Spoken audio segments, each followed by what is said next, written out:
Before Carl Urban ever said a single word as Billy Butcher, the showrunner behind Supernatural sat down and made a quiet decision that would change how millions of people think about superheroes forever. The Boys premiered on Amazon Prime Video on July 26, 2019. The first season dropped all 8 episodes at once, which was a deliberate choice. The creators wanted viewers to experience the story as one continuous journey rather than waiting week to week. It was a binge-first design, and it worked. The show immediately captured millions of viewers and sparked conversations that spread across every corner of the internet. But long before anyone watched a single frame of that show, it existed as a comic book. Garth Ennis and Derek Robertson created The Boys as a comic series that ran from 2006 to 2012. The source material was even more extreme than what made it to television. Showrunner Eric Kripke, who you might know from creating Supernatural, took the comic and carefully shaped it into something that could work as a prestige streaming drama without losing its sharp satirical edge. That balancing act was one of the most interesting creative challenges the production team faced. Eric Kripke has spoken openly about how the show functions primarily as political and social satire. The superheroes in the world of The Boys are not noble protectors. They are corporate products managed by a company called Vought International. Everything about them, their image, their merchandise, their public appearances, is manufactured and controlled. Kripke wanted to use that fictional world as a mirror held up to real celebrity culture, corporate power, and media manipulation. The result was something that felt uncomfortably familiar. Let's talk about the casting process because it was genuinely fascinating. Carl Urban, the actor who plays Billy Butcher, the fierce and relentless leader of The Boys, was not the first person considered for the role. The character is described as having a very specific energy, a coiled tension beneath every word, a volcanic anger always threatening to erupt. Urban brought something irreplaceable to that character. His performance is layered with pain and conviction in a way that made audiences deeply invested in a person who is objectively doing morally questionable things. Urban himself prepared for the role by leaning into the character's backstory, particularly the traumatic loss that drives Butcher's obsession with superheroes. That grief is what makes Butcher understandable even when he's not sympathetic. It's one of the more sophisticated character constructions in the first season. Now here's something that might surprise you. Anthony Starr, who plays Homelander, the show's primary antagonist, is actually from New Zealand. His natural accent is nothing like the polished, all-American voice he uses as Homelander. Starr worked extensively with a dialect coach to perfect that voice, because Homelander needed to sound like the idealized version of American heroism, the kind of voice that reads as trustworthy and wholesome even when everything else about the character is deeply wrong. Anthony Starr has described Homelander as one of the most challenging roles he has ever taken on. Not physically, but psychologically. Playing a character who is simultaneously terrifying and deeply pathetic, who craves approval while also being capable of casual cruelty, required a very specific kind of internal work. Starr has mentioned in interviews that he had to find genuine sympathy for Homelander in order to play him truthfully. He had to understand the character's emotional deprivation and loneliness without excusing any of the monstrous behavior. The writing team spent considerable time developing Homelander's psychological profile. They drew on concepts related to narcissistic personality disorder and what happens when a person grows up completely isolated from genuine human connection. Homelander was raised in a laboratory environment. He never experienced normal childhood bonds.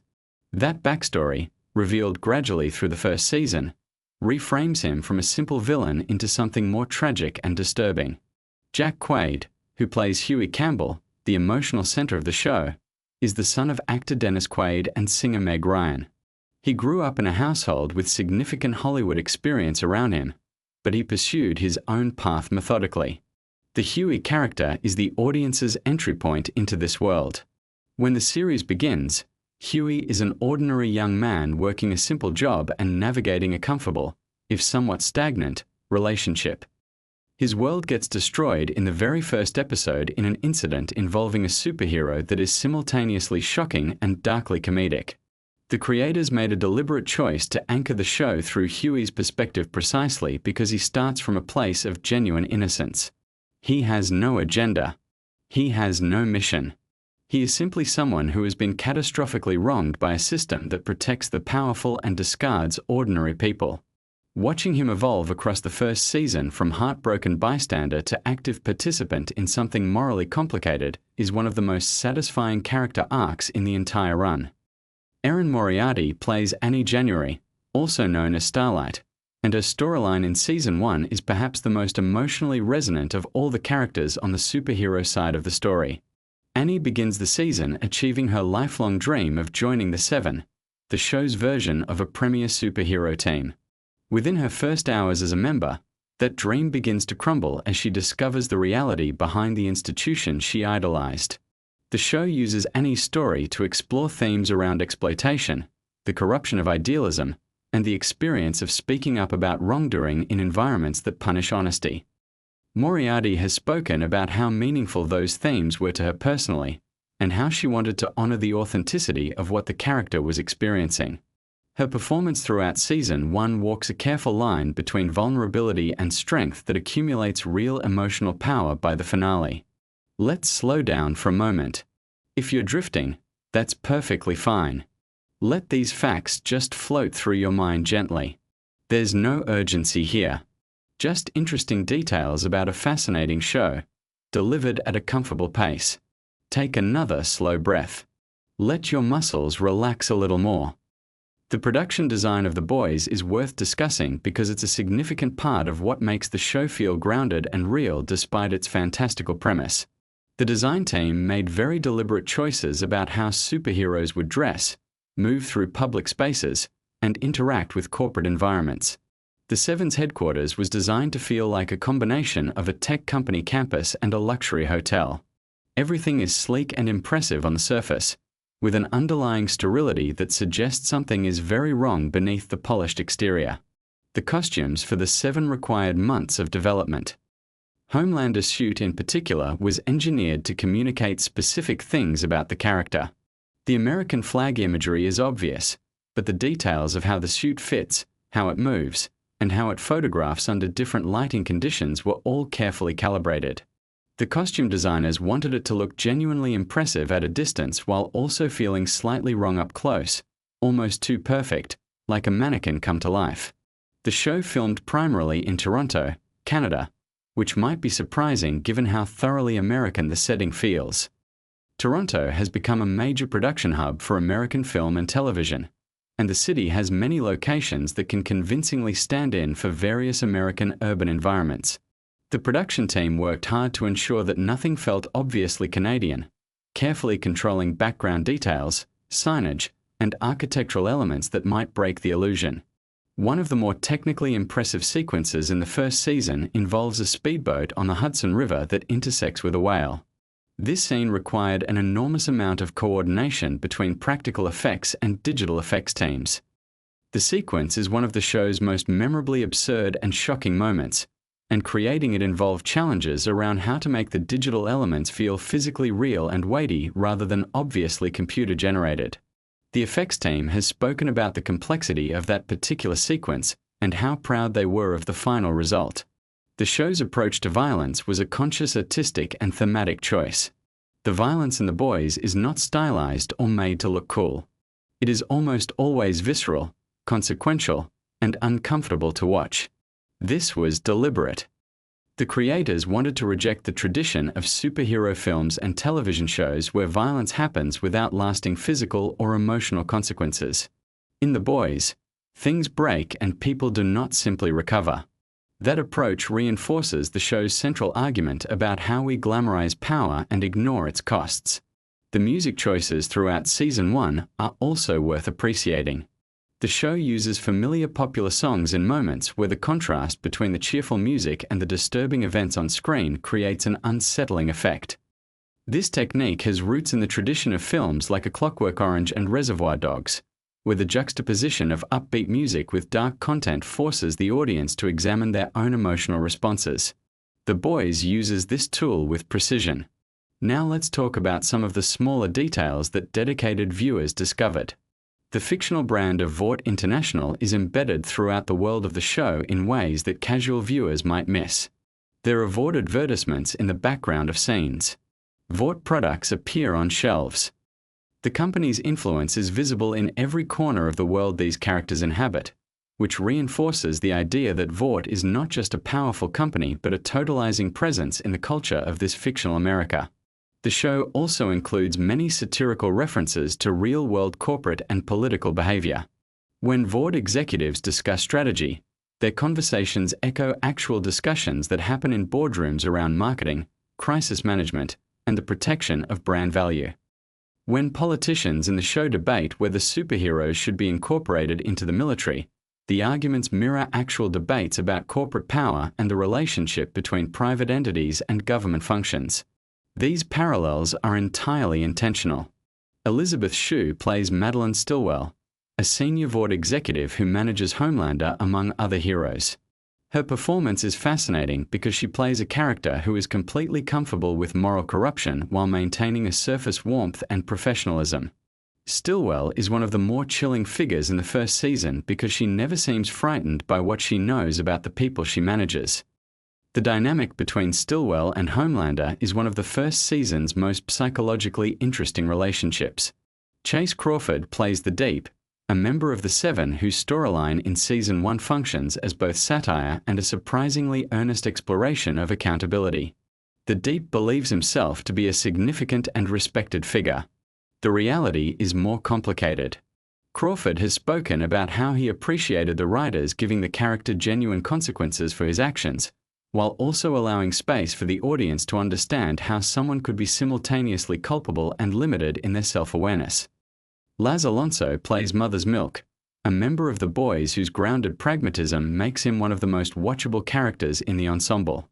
The character has a family, a wife and daughter, which immediately raises the emotional stakes around his involvement in the dangerous work the Boys are doing.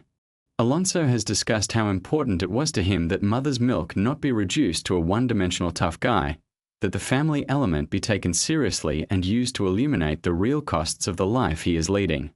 Karen Fukuhara plays Kimiko, a character who is introduced under circumstances that make her appear dangerous and unpredictable. Her arc across the first season is one of quiet revelation. As audiences learn more about where she came from and what was done to her, the character shifts from a threat to someone who is herself a victim of the same system the Boys are fighting against. Fukuhara has spoken about how she worked to communicate Kimiko's inner life entirely through physical performance, since the character does not speak, and how liberating and challenging that constraint was. Toma Capone plays Frenchie, a member of the Boys whose backstory involves a complicated personal history with crime and moral failure. Frenchie's relationship with Kimiko becomes one of the emotional cores of the show, and the development of that connection across the first season is handled with more delicacy and care than you might expect from a show with this reputation for intensity. Let the details settle around you like something soft and warm. You don't need to hold onto every word. Just let them drift by. The facts are interesting. The stories are real. And there's nothing you need to do right now except breathe slowly and let yourself be still. The showrunners have discussed how the first season was deliberately structured to escalate in a specific way. The opening episodes establish the world and introduce the central characters. The middle episodes deepen the stakes and complicate the moral landscape. The final episodes push every character to a point where they cannot return to where they started. This three-act structure is applied both to the season as a whole and to individual episodes. One of the creative decisions that had the biggest impact on how audiences received the show was the choice to make the Boys themselves morally compromised. These are not simply heroic rebels fighting an evil system. They use deception, manipulation, and violence. Billy Butcher makes choices throughout the first season that are difficult to defend.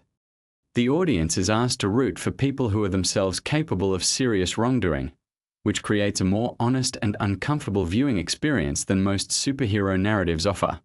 The relationship between Butcher and Huey is one of the most carefully developed dynamics in Season 1. Butcher sees Huey as useful and recruits him for that reason. But as the season progresses, something more complex develops between them. There is a paternalistic affection that Butcher has difficulty acknowledging, and a hero worship in Huey that gradually gives way to a more clear-eyed and troubled understanding of who Butcher actually is. By the end of the season, the relationship has been tested in ways that neither character could have anticipated. The finale of Season 1, the 8th episode, delivers several significant revelations and shifts the emotional landscape of nearly every major storyline. Without dwelling on specific plot details in a way that might feel too stimulating for sleep, it's worth noting that the writers made sure every character ends the season in a fundamentally different place than where they began.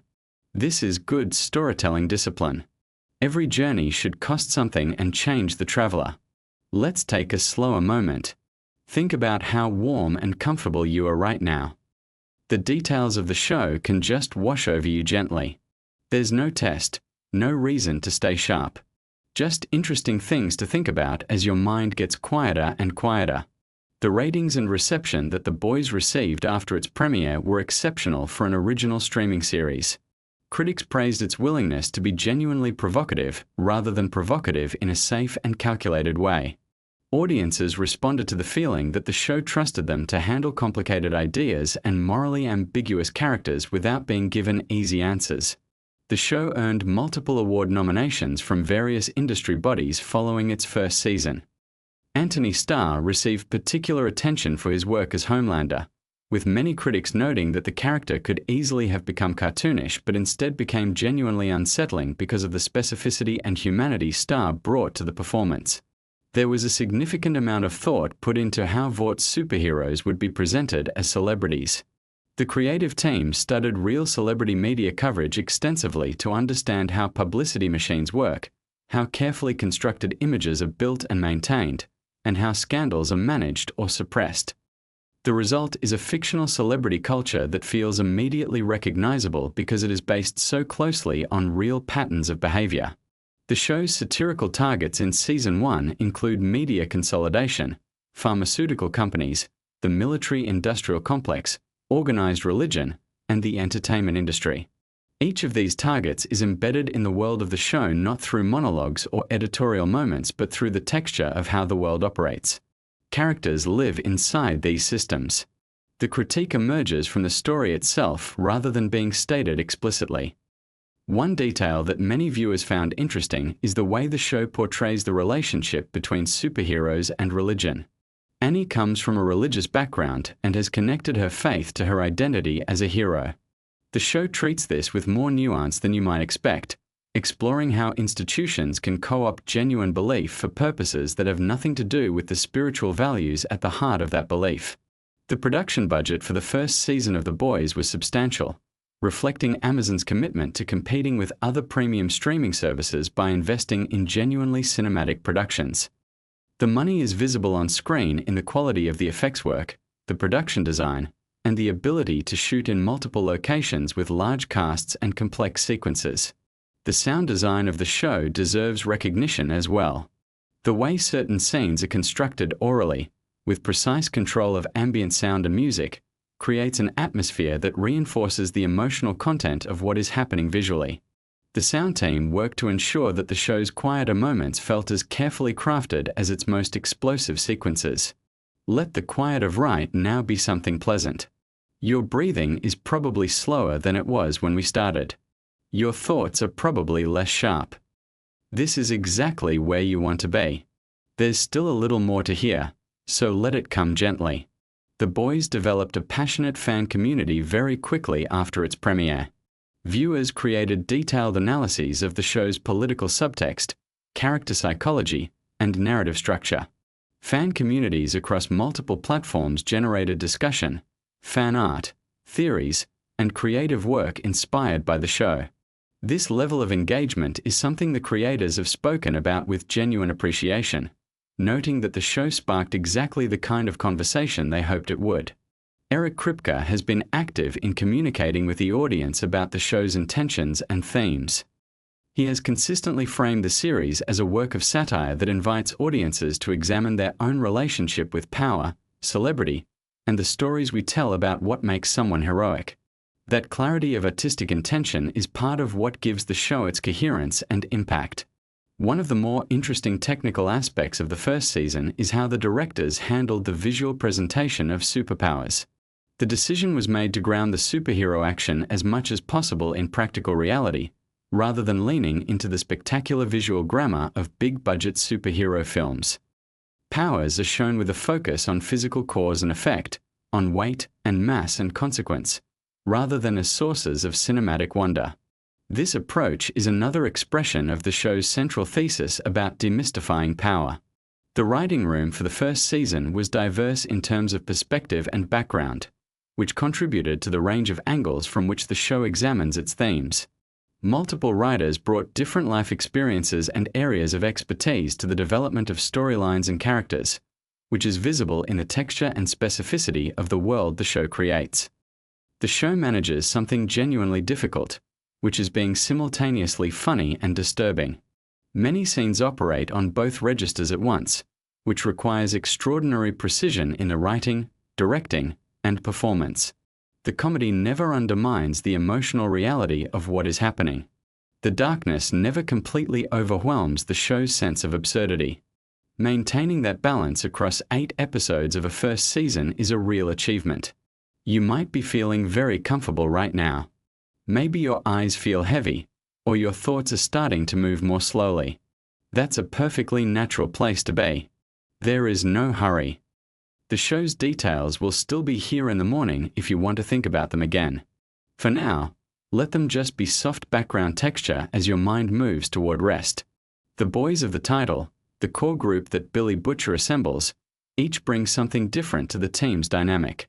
Butcher provides drive and ruthlessness. Huey provides moral perspective and emotional grounding. Mother's Milk provides discipline and structure. Frenchie provides expertise and an unexpected warmth. Kimiko provides capability and a kind of silent moral clarity. Together, they function as a counter-institution to Vought, fighting corporate power with improvisation and desperation. The Seven, Vaught's premier team, mirror and contrast the boys in interesting ways. Where the boys are held together by complicated personal loyalty, the Seven are held together by contract and performance. Where the boys are honest about what they are even when that honesty is uncomfortable, the Seven maintain a constant fiction about what they represent. This structural contrast is one of the show's most elegant organizational choices. The show ends its first season having established a world that is richly detailed, thematically coherent, and populated by characters whose futures remain genuinely uncertain. The choices made in those 8 episodes set up everything that would follow while also functioning as a complete story with its own beginning, middle, and resolution. For a show that arrived with the expectation of being provocative and extreme, The Boys Season 1 surprised many viewers with how emotionally engaged it made them. The satirical framework never prevented genuine feeling from emerging. The dark comedy never kept the dramatic stakes from feeling real. The political commentary never reduced the characters to mouthpieces. All of these elements coexisted because the creative team never lost sight of the human stories at the center of everything. Everything you've heard tonight is just a small selection from the full depth of interesting details available about this show. There are stories about specific production challenges, about lines that almost didn't make it into the final cut, about performances that surprised even the directors, about moments where the shoot went unexpectedly and something better emerged from the improvisation. Stories have layers, and this particular story has many. But that's all for now. Your breathing is slower. The words are coming more softly now. The day has been whatever it was, and now it's over, and you are warm and still in this moment, with nothing particular you need to do or think about. The interesting facts about the boys will keep. They'll be right there if you want to revisit them tomorrow. What matters right now is that you are comfortable, that your mind is gently occupied but not stimulated, that the world outside has gotten very quiet, and that the only thing you're asked to do in this moment is allow yourself to let go. The boys will be there.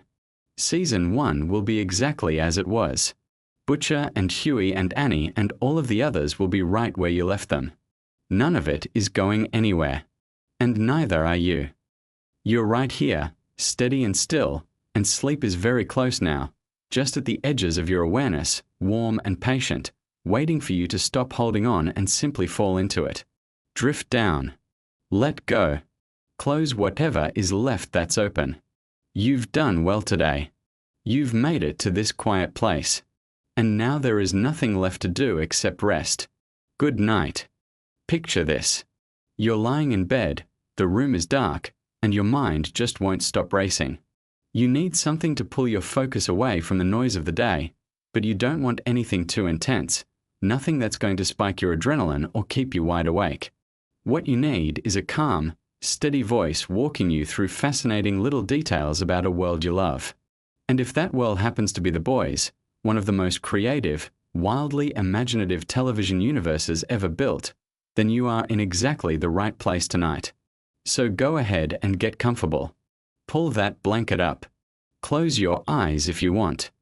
We're just going to talk about this incredible show, the hidden layers underneath it, the fascinating connections, the little facts that make the whole thing feel even richer. There's no pressure here. Just settle in and let the words wash over you.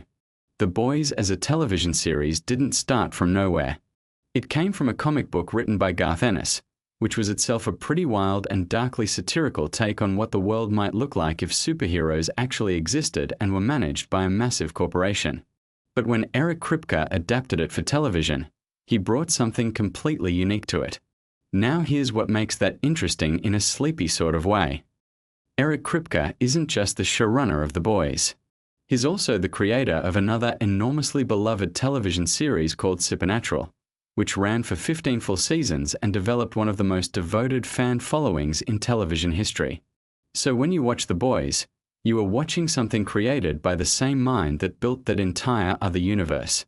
Two very different worlds, same creative fingerprint running through both of them. And because of that connection, The Boys has quietly become something of a reunion place for actors who spent years working on Supernatural. Jensen Ackles, who plays the character Soldier Boy on The Boys, is probably the most famous example of this. He played one of the two lead characters on Supernatural for the entire run of the show. But he's not alone.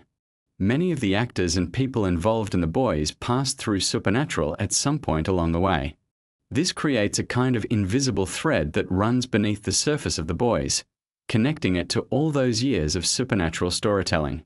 For fans who know both shows, watching The Boys sometimes feels like a homecoming in the most unexpected and wonderful way. Let's drift a little deeper into the world of Soldier Boy specifically, because his character is one of the most layered and quietly tragic figures in the entire show. On the surface, he comes across as a brutish relic from another era, a man out of time in the worst possible way, someone who holds onto outdated ideas and throws his weight around with zero self-awareness. But underneath that, there are these small, almost tender moments that keep slipping through. His relationship with Homelander, for instance, slowly develops into something that feels genuinely paternal, which is deeply ironic given how monstrous both of them can be. Watching two people who are essentially walking disasters find some kind of father and son connection is one of those things that only The Boys could pull off without it feeling absurd. Homelander himself is one of the most psychologically complex antagonists in recent television history, and there's something almost meditative about thinking through who he actually is when you strip away all the laser eyes and the cape. At his core, he is a deeply abandoned person. He grew up in a laboratory. He had no parents, no family, no genuine human connection. Everything he knows about love and belonging came from the outside world watching him from behind glass, or from a public that worships him without actually knowing him. And that worship became the thing he built his entire identity around. So when that worship feels threatened, or when someone gets close enough to make him feel something real, he can't handle it. The vulnerability terrifies him. And so he destroys it. There's something almost unbearably human about that, even though he is clearly portrayed as a villain. The show never lets you forget that monsters are made, not born. Now let's think about the corporation at the center of everything, Vought International. The writers built Vought as a satire of corporate America in the most elaborate and detailed way. They have their own media empire, their own film studio, their own product lines, their own political connections. They've essentially made superheroes into a brand, and that brand is worth more to them than anything else, including the actual human beings involved. The dark satirical twist is that this doesn't feel that far from reality. The way celebrity is managed, the way public image is constructed and protected, the way corporations will sacrifice individuals to preserve their reputation. The Boys takes all of that and just turns the volume up to an almost unbearable degree. And yet somehow, the closer you look at it, the more familiar it starts to feel. One of the quieter and more interesting creative choices the show makes is how it handles its in-universe media. There are advertisements, movies, news broadcasts, social media posts, merchandise, all existing within the world of the show as if this is just the normal backdrop of life. The in-universe film called Dawn of the Seven, for example, is treated within the show as a massive blockbuster production, with all the behind-the-scenes drama and ego conflicts you would expect from a real Hollywood production. This layering of fictional media within the show's already fictional world creates a strange depth to everything. You start to understand how these characters are perceived by the ordinary public who can't see what we see as the audience. The gap between public image and private reality is one of the central tensions the show keeps returning to again and again. Let's talk about the character of Sage for a moment, because she is one of the most quietly unsettling people in the entire series. She is presented as the smartest person alive, someone whose intelligence is so vast that it becomes its own kind of curse. Her backstory involves a grandmother who loved her, a medical establishment that dismissed her, and a grief that eventually curdled into something deeply cold. She doesn't want power for the reasons most people want power. She doesn't want fame or control or adoration. What she actually wants is to be left alone. And she has come to believe that the only way the world will ever leave her alone is if it essentially tears itself apart. That is a specific kind of nihilism that the show presents not as cartoonish villainy but as something that grew organically from real pain. It's disturbing precisely because you can trace the emotional logic of it even if the conclusion is monstrous. The reference the show makes to a famous episode of The Twilight Zone is particularly rich for those who catch it. In that old black and white episode, a bookworm who just wants peace and quiet to read survives a nuclear apocalypse and finally has all the time in the world to read every book he's ever wanted. And then his glasses break. It's one of the most heartbreaking ironic endings in all of classic television. The connection to Sage's plan in The Boys is genuinely clever, because it raises the same question. Even if she gets what she wants, even if the world burns and she's left in silence, will it actually give her what she's looking for? Or will there be some equally devastating irony waiting for her at the end? Now let's drift towards something a little lighter. The comedy in The Boys is something that deserves its own moment of appreciation. The show is technically a dark superhero satire, but it operates with a very specific comedic sensibility that goes far beyond simple parody. There are jokes layered inside jokes, cultural references folded into absurdist situations, and a willingness to go to places that most television writers would never dare approach. What keeps it from feeling gratuitous is that the comedy usually serves a purpose. The most outrageous moments are often also the most pointed criticisms of something real. The grossness is frequently the point. When something makes you recoil and laugh at the same time, you're being forced to confront your own reaction, which is exactly what good satire should do. Terra, Butcher's dog, is one of those details that the show uses with surprising emotional depth. On the surface, a dog who behaves exactly the way Terra behaves is just pure comedy. But within the context of the show, the dog represents something about Butcher himself.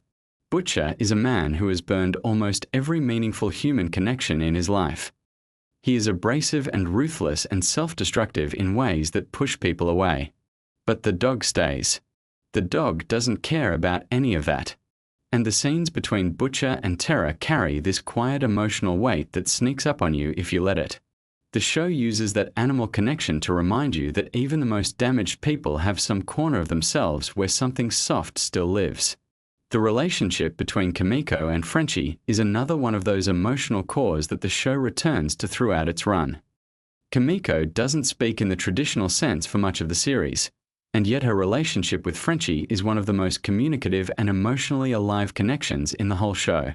They understand each other without words in ways that the more verbally expressive characters never quite manage. There's a tenderness between them that exists in contrast to all the violence surrounding them. And the show is smart enough to complicate that tenderness too, to let it feel fragile and uncertain in the way real relationships do, rather than just presenting it as a safe harbor in a storm. Here's an interesting little detail about the world building that doesn't always get talked about. The show takes great care to establish its own internal history, its own mythology about how superheroes came to exist and how Vought built its empire around them. References to past decades, to earlier generations of heroes, to experiments and cover-ups and historical events that Vought quietly influenced. This isn't just window dressing. It creates a sense that the world of the boys has been going on long before we arrive to watch it, and will continue in some form after the story ends. That historical depth is part of what makes the fictional corporation feel so believably menacing. They didn't build this overnight. This is the result of decades of careful, deliberate manipulation. The character of Starlight, Annie January, sits at a very specific intersection that the show finds particularly interesting. She came into the Seven as someone who genuinely believed in the possibility of being a hero, of using extraordinary abilities to do actual good. She wasn't naive exactly, but she was idealistic in a way that the world of the show immediately began attacking from every direction. Watching her hold onto pieces of that idealism while also becoming something harder and more practical is one of the ongoing emotional journeys of the series. She represents the question of whether it's possible to maintain your values inside a corrupt system, or whether the system always wins eventually. Mother's Milk is one of those characters where the show does something genuinely thoughtful with motivation. His reasons for being in the fight against Vought are deeply personal, connected to family history and loss in ways that make his commitment feel grounded in something real rather than abstract heroism. And the show pays attention to how that personal history shapes the way he sees the larger mission. He's not fighting for some general idea of justice.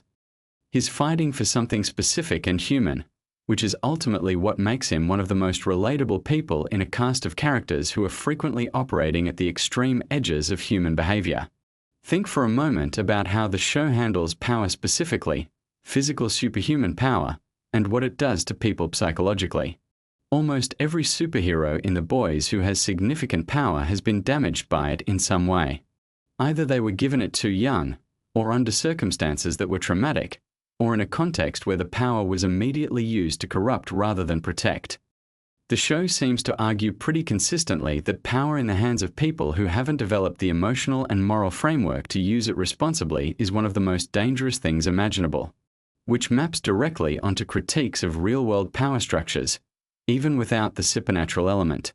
There's something deeply satisfying about how the show builds and releases tension across episodes. It doesn't follow a predictable rhythm. You can be deep in a comedic sequence and then suddenly something genuinely affecting happens. Or you can be braced for something terrible and the show pivots into absurdist humor instead.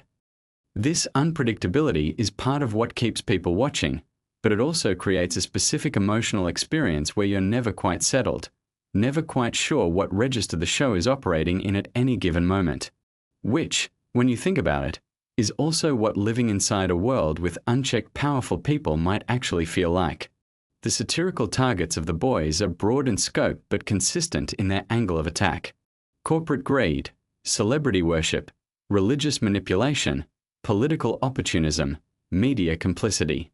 These aren't separate themes that the show visits occasionally.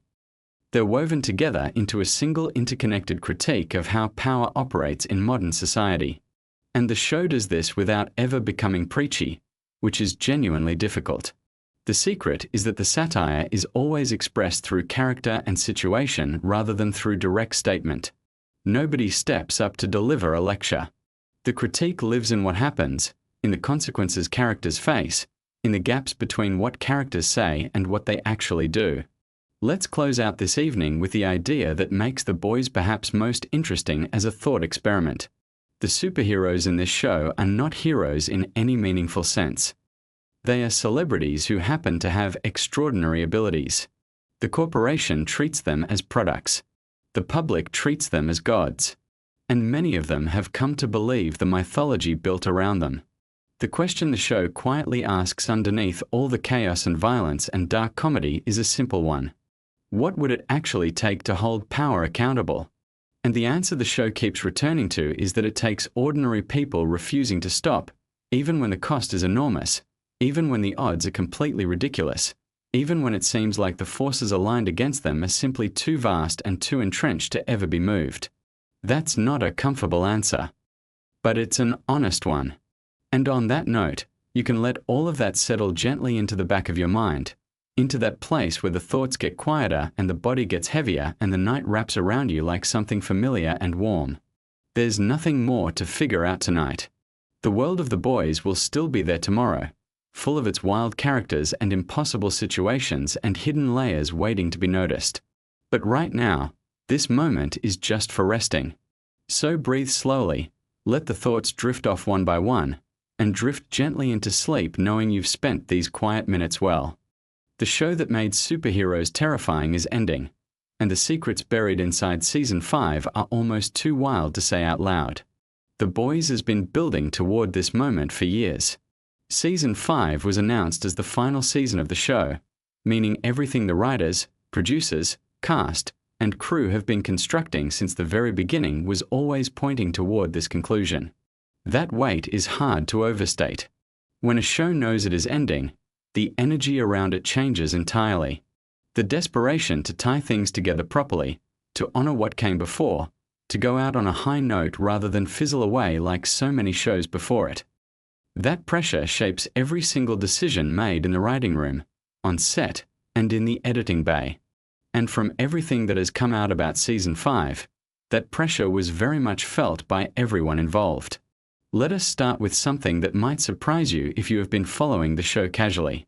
The Boys is based on a comic book series written by Garth Ennis and illustrated by Derek Robertson. The comic ran from 2006 to 2012, and it was genuinely one of the most provocative, boundary-pushing pieces of comic book storytelling ever published. But here is the thing that makes the show fascinating from a creative standpoint. The television adaptation does not follow the comic closely. It uses the comic as a launching pad, a source of tone and certain characters and some plot threads, but the show has branched off dramatically in its own direction. This means that even readers of the original comics were watching Season 5 without knowing exactly how things would end. The show carved out its own mythology, its own version of these characters, and its own conclusion that does not simply mirror what the comics did. That creative independence is genuinely rare, and it is one of the reasons the show has felt so alive and unpredictable. Now, as you settle in a little deeper, let me tell you something about the production scale of Season 5 that is worth appreciating. The Boys is one of the most expensive television productions in Amazon Prime Video's history. The visual effects work alone is staggering. Every season has pushed the boundaries of what streaming television can accomplish visually, and Season 5 was described by those involved as the most ambitious in terms of scope and scale. The final season needed to deliver on years of storytelling, which meant the action sequences, the world-building moments, and the character payoffs all had to feel larger than anything that came before. That is a significant undertaking. The crew behind the scenes, the visual effects artists, the stunt coordinators, the costume designers, all of them were working toward creating something that would feel like a proper cinematic finale rather than just another television episode. One of the most interesting things about The Boys as a show is what it actually represents beneath all the violence and the satire. At its core, the show has always been a story about power. Specifically, about what happens when power goes completely unchecked. Homelander, the show's central villain played with absolutely terrifying commitment by Anthony Starr, is not just a bad superhero. He is a portrait of narcissism, trauma, and the catastrophic consequences of giving someone with unresolved psychological damage complete and unlimited power. Season 5 had to reckon with what that character arc ultimately meant. Where does someone like Homelander end up? What does the world look like if he wins? What does it look like if he loses? These are not simple questions, and the show has never offered simple answers. Anthony Starr's performance across the entire run of The Boys has been one of television's great acting achievements. The way he plays Homelander, with this terrifying combination of desperate neediness and volcanic rage, is genuinely unsettling. In interviews leading up to Season 5, Starr spoke about the emotional toll of inhabiting this character, about the difficulty of finding the final note for someone this complex. He wanted to make sure the ending felt honest to who Homelander had always been rather than convenient or tidy. That kind of investment from a lead actor in the final stretch of a show makes a real difference to the quality of the finished product. Let your mind wander a little here. Think about the world of The Boys for a moment. It is a world where superheroes are not government-operated. They are corporate products, managed, marketed, and monetized by a massive conglomerate called Vought International. The genius of this concept is how it mirrors real-world conversations about celebrity, corporate power, and the commodification of heroism. The show is not subtle about its satirical targets. It has taken aim at media companies, political movements, celebrity culture, and the ways in which the public can be manipulated through carefully crafted narratives. Season 5 pushed these themes further than any previous season, with the political landscape of the show's world mirroring real-world tensions in ways that made some viewers genuinely uncomfortable in the best possible way. Here is a fact that might keep your curiosity ticking just long enough before sleep takes over. The character of Starlight, played by Erin Moriarty, underwent one of the most significant character evolutions in the show's history. When we first met Annie January in Season 1, she was an idealistic young woman genuinely excited about becoming a superhero. By Season 5, she had been through experiences that would have broken most people. What the writers did with her journey was track how someone maintains their fundamental goodness under impossible pressure. Moriarty has spoken about how physically and emotionally demanding the later seasons were, and how the final season required her to dig into emotional territory she had never accessed in previous years. The relationship between Starlight and Butcher, these two people from completely different worlds who end up needing each other in unexpected ways, became one of the emotional cores of the finale. Speaking of Billy Butcher, Carl Urban's portrayal of this character has been another one of the show's great accomplishments. Butcher begins the show as something close to a straightforward anti-hero.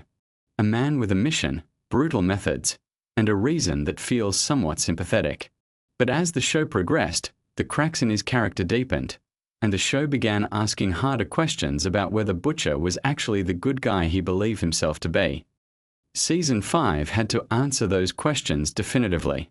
Urban has talked in interviews about how he wanted the final season to honor all the complexity that had been built into this character without giving him an easy redemption or an unearned fall.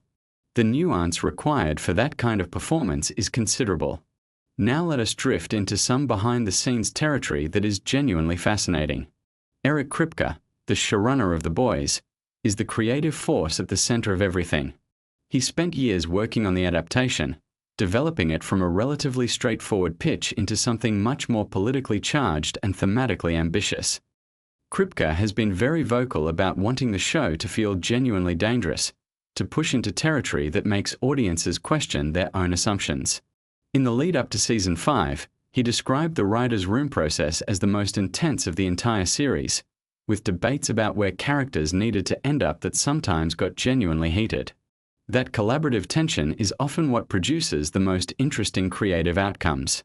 One of the things that makes The Boys unique in the television landscape is its willingness to destroy characters that audiences have invested in.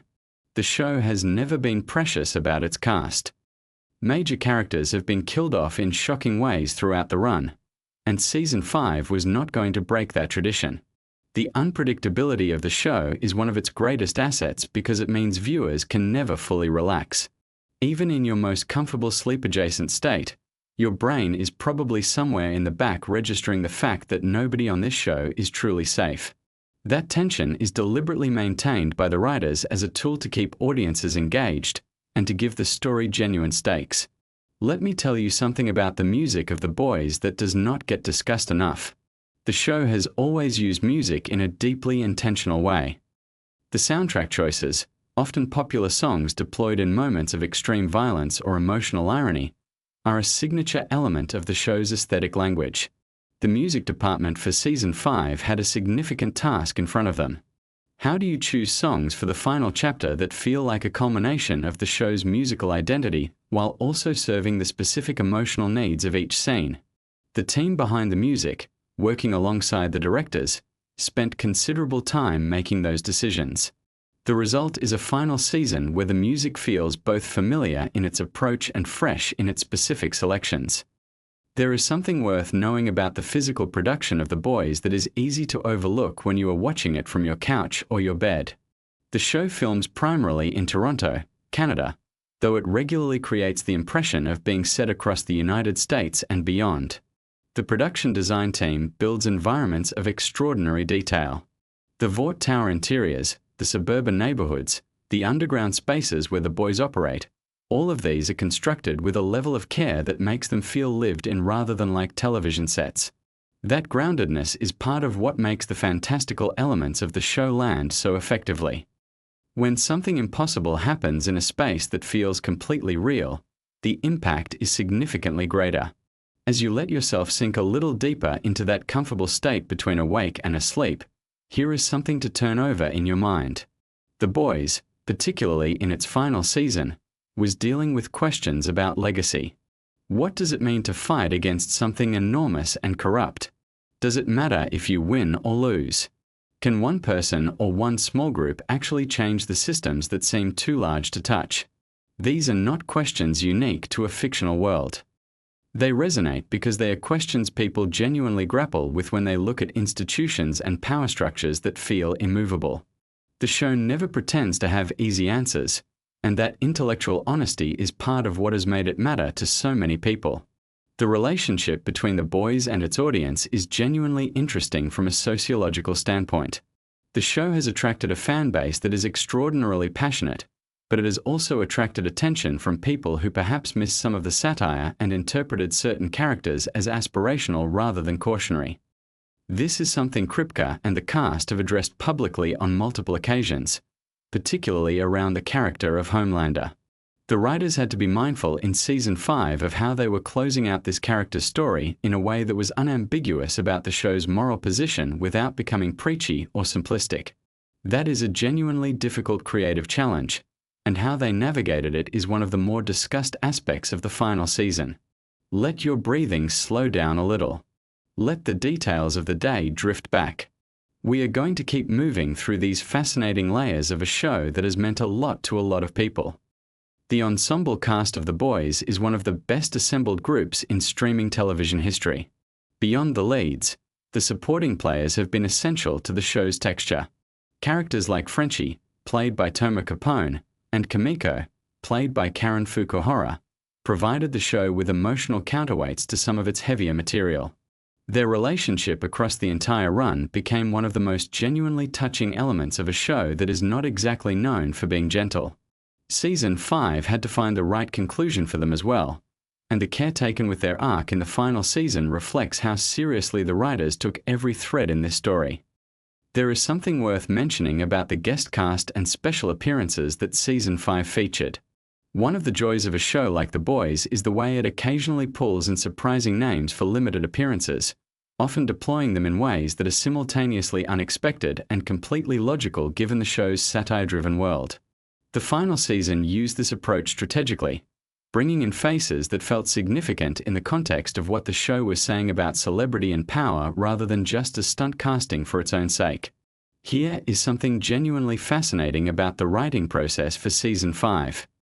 The writers' room for the final season reportedly knew from very early in the process which character deaths were coming, which relationships would resolve, and what the final image of the show would be. Working backward from a known ending is a different creative experience than building a season with the destination still uncertain. It allowed the writers to plant seeds and establish patterns that would pay off in specific ways, creating a season that felt architecturally coherent from beginning to end rather than making things up as they went.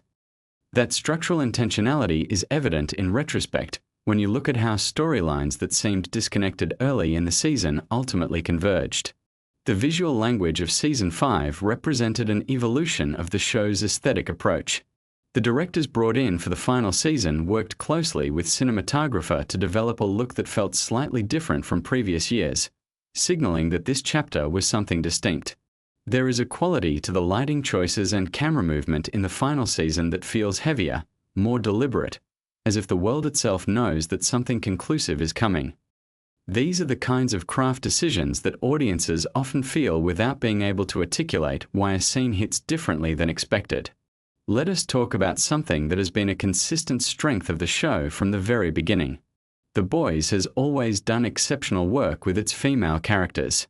In a genre that has historically not prioritized the depth and complexity of its women, The Boys gave its female characters genuine agency, genuine flaws, genuine contradictions. Queen Maeve, played by Dominique McElligott, had one of the show's most interesting arcs in earlier seasons. The show has not been content to let female characters exist primarily in relation to male ones. They have their own drives, their own histories, their own failures and triumphs. Season 5 continued this commitment to complexity, giving its women material that was as rich and challenging as anything given to the male leads. There is a fascinating parallel that runs through the final season between individual psychology and institutional corruption. The show has always understood that systems do not become corrupt on their own. They are corrupted by people, by specific choices made by specific individuals who have the power to do differently. Season 5 traced this connection with particular precision, showing how the personal wounds and unresolved traumas of specific characters rippled outward into consequences affecting millions of people in this fictional world. That psychological framework for understanding systemic problems is actually quite sophisticated and represents some of the show's best thematic work. As you let yourself get even more comfortable, think about this. The Boys managed something that very few shows in the superhero genre have achieved. It made you feel the weight of superpowers as something terrifying rather than aspirational. In most superhero stories, powers are gifts, things to be celebrated and deployed heroically. The Boys reframe them as something closer to a curse, or more accurately, as an amplification of whatever the person already was. Give someone with empathy and good judgment enormous power, and they might do genuinely good things. Give someone with unresolved trauma and narcissistic tendencies that same power and you get Homelander. Season 5 pushed this idea to its logical conclusion, examining what it finally takes to address something that powerful and that dangerous when the normal mechanisms of accountability have completely broken down. The production crew behind the scenes in Season 5 reached numbers that rivaled major feature film productions. The coordination required to bring a season of this complexity to life involves hundreds of people across departments that audiences rarely think about. The props department alone had to manage an enormous inventory of items specific to this world. The art department had to maintain consistency across a fictional universe that has developed significant internal detail over 5 seasons. The wardrobe team had to manage character looks that had evolved across years while also introducing new visual elements appropriate for the final chapter. All of this invisible work accumulates into the experience of watching an episode and simply believing the world on screen.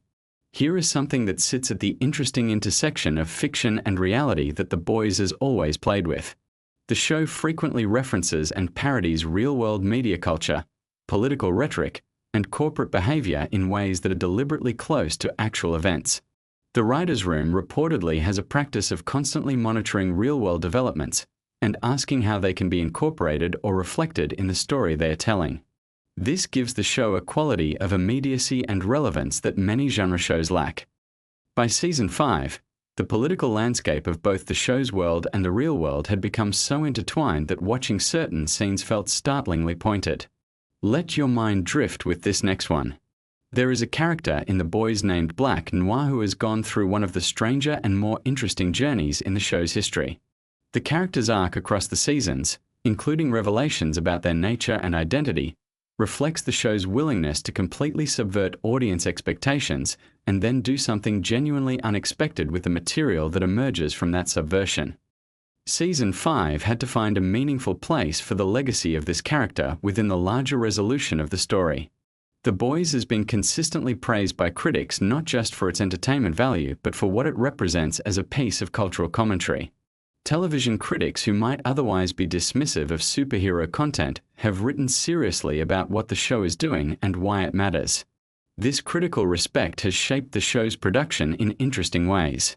When a creative team knows that thoughtful people are paying close attention to what they are saying and how they are saying it, there is an additional layer of accountability that influences decisions. The writers of Season 5 were very much aware that the ending of this show would be analyzed and discussed in depth, and that awareness shaped the ambition of what they attempted. Something worth knowing about the actors as a group is how much they genuinely seem to enjoy each other's company and how that chemistry translates to the screen. The ensemble energy of the boys is not manufactured. The cast has spoken across many interviews about the friendships they have developed over the course of the show and about how working together on the final season carried a genuine emotional weight because they all knew it was coming to an end. That bittersweet awareness of finishing something meaningful permeates the performances in Season 5 in ways that are difficult to quantify but absolutely present. The humor of the boys is one of its most discussed and most divisive elements. The show is genuinely funny, often in ways that are deeply uncomfortable.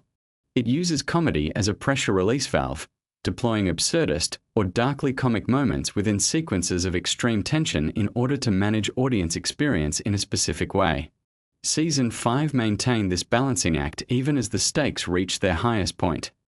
The ability to be genuinely funny within a story that is also asking serious questions is one of the rarer creative skills, and the writers of The Boys have demonstrated it consistently.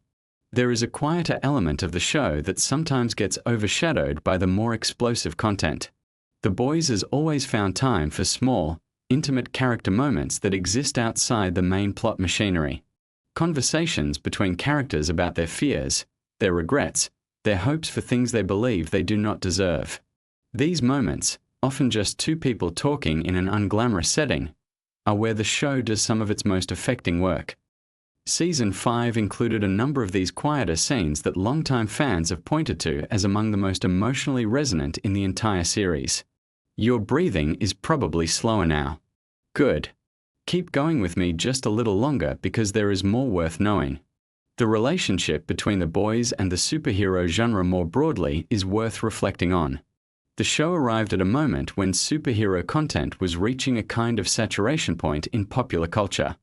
Rather than adding to that saturation, it offered a fundamentally different perspective on the genre's assumptions and conventions.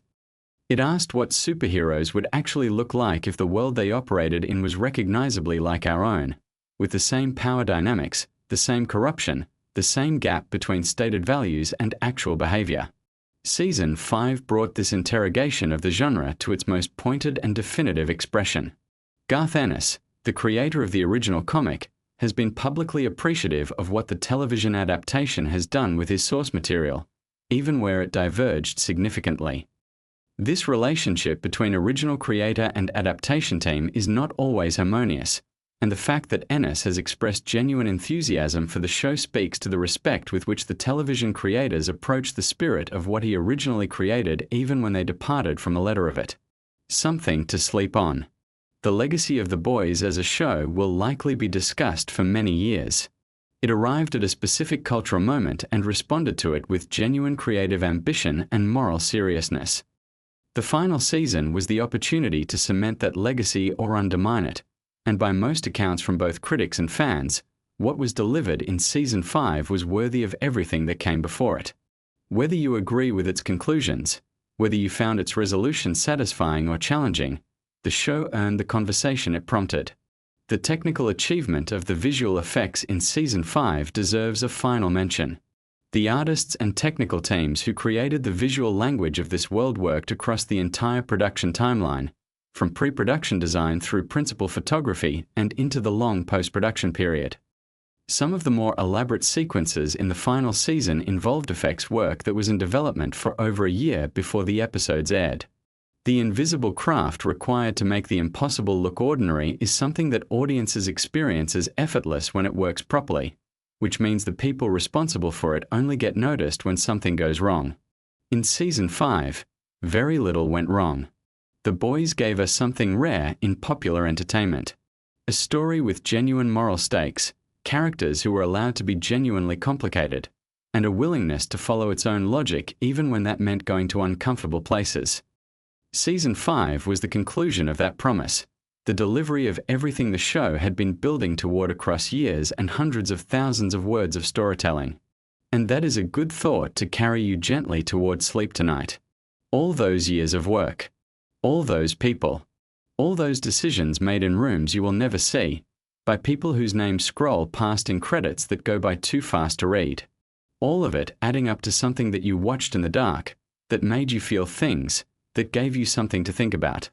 The world of The Boys is a dark one. But the fact that stories like this get made and watched and talked about says something quietly hopeful about the people who make them and the people who love them.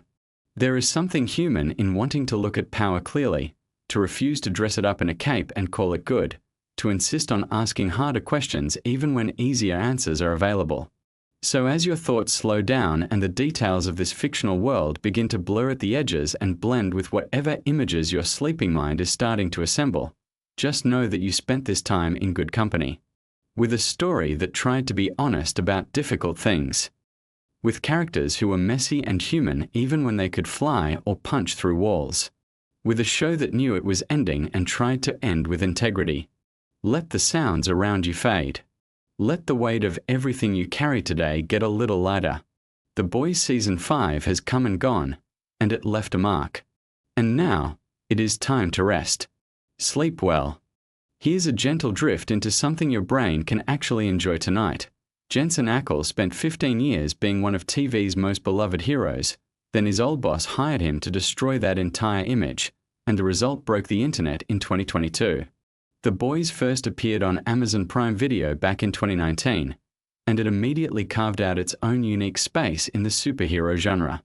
By the time Season 3 arrived in June of 2022, the show had become a full-blown cultural phenomenon.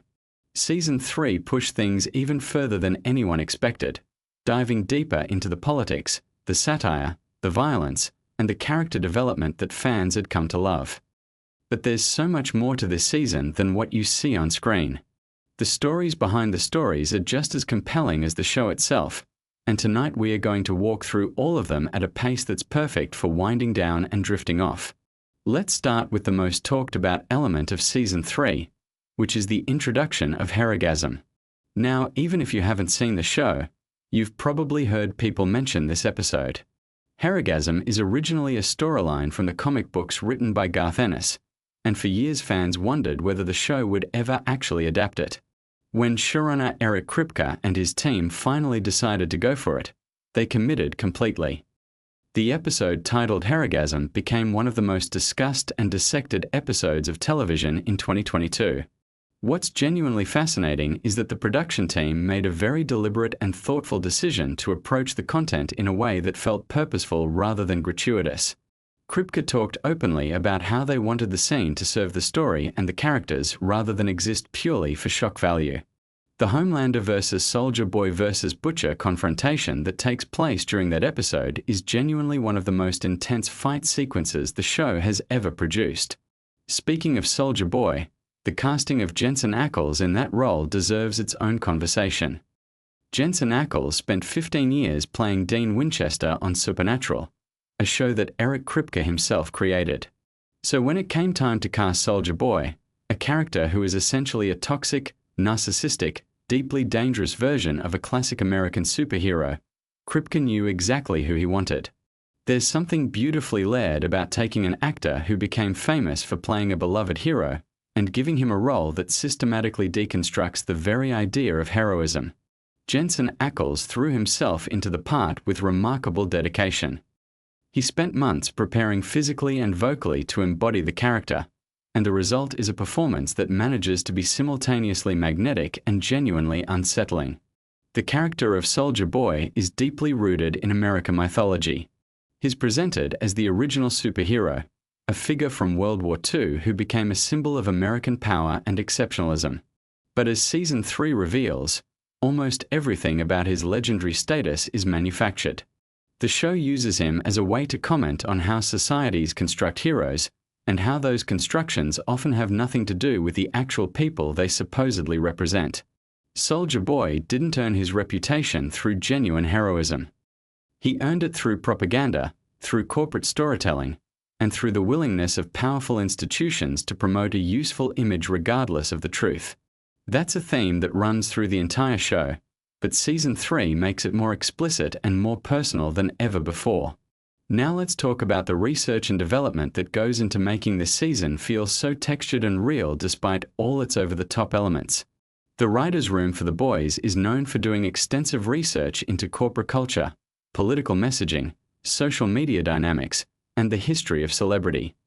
For Season 3, they dug particularly deep into the mechanics of fascism, propaganda, and the psychology of charismatic authoritarian figures. The way Homelander's arc develops throughout the season is clearly informed by real-world examples of populist leaders who cultivate devoted followings through emotional manipulation and the constant performance of victimhood. Anthony Starr, who plays Homelander, has spoken in interviews about how he studied various historical and contemporary figures to understand the psychological makeup of someone like that. Anthony Starr's performance in Season 3 is widely considered to be one of the finest acting achievements in the entire run of the show.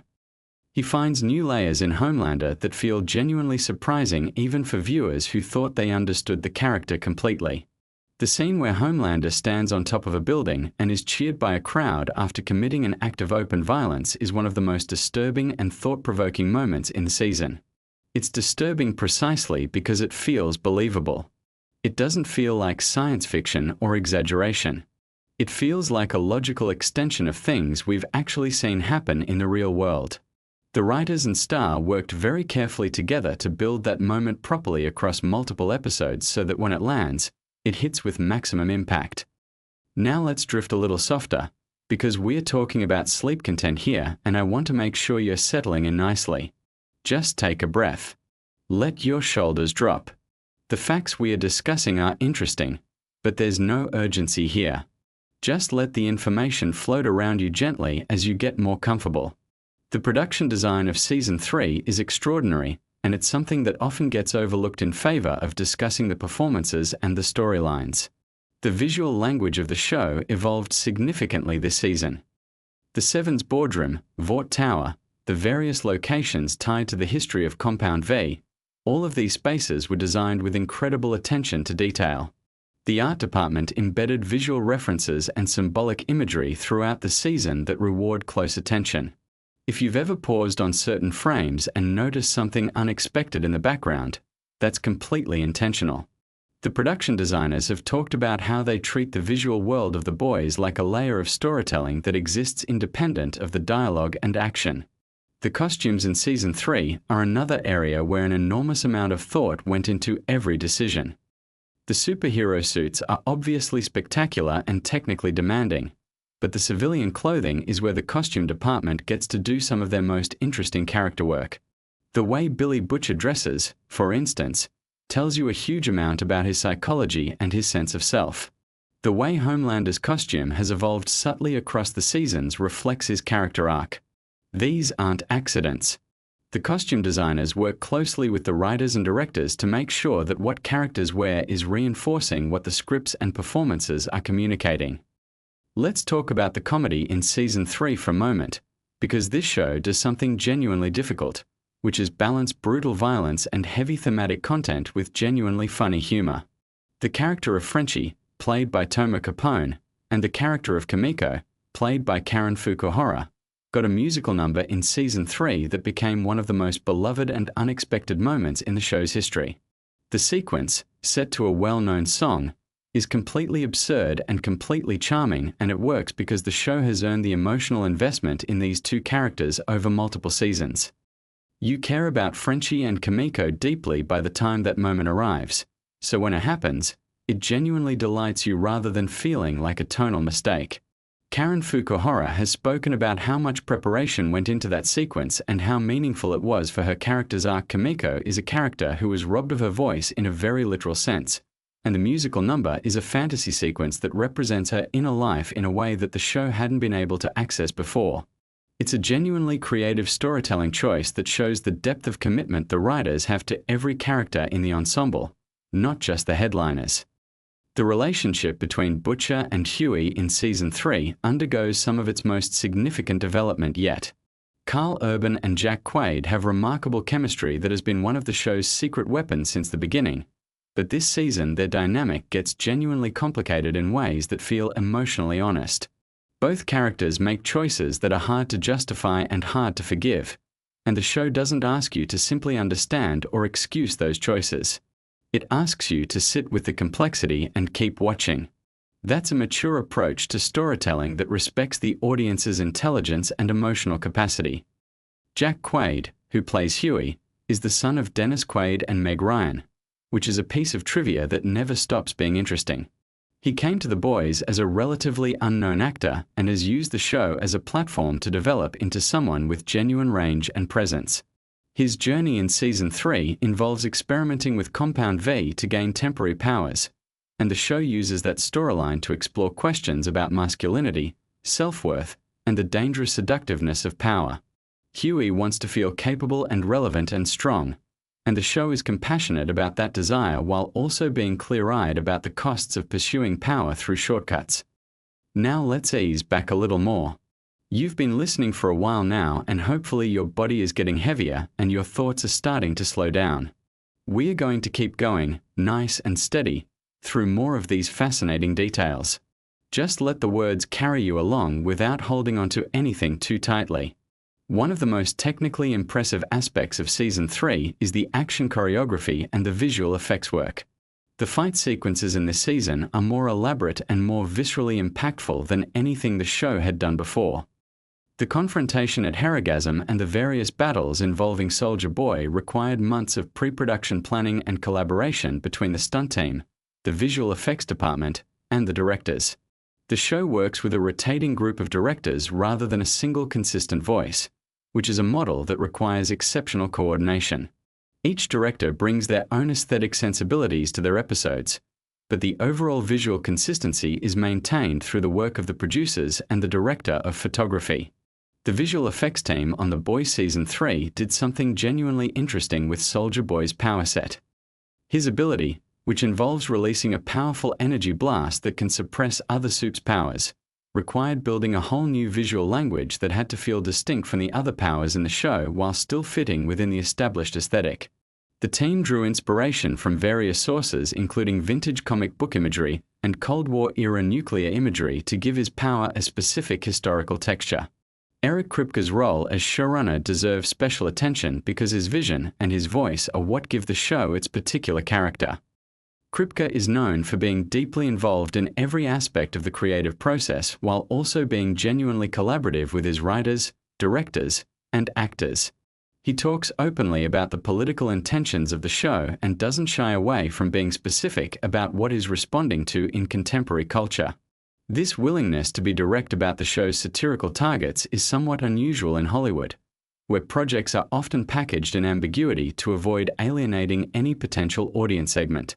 Kripke has made a deliberate choice to be clear about what The Boys is saying and to trust that the audience will be receptive to that kind of directness. The show's handling of social media and online celebrity culture in Season 3 is particularly sharp. A-Train's storyline this season involves themes of racial identity and the instrumentalization of social justice messaging for personal and corporate gain. This is a storyline that required careful and thoughtful handling, and the writers worked hard to make sure it felt genuinely considered rather than superficial. The show doesn't offer easy answers about A-Train or his choices. It presents the contradictions and lets the audience wrestle with them. Jesse T.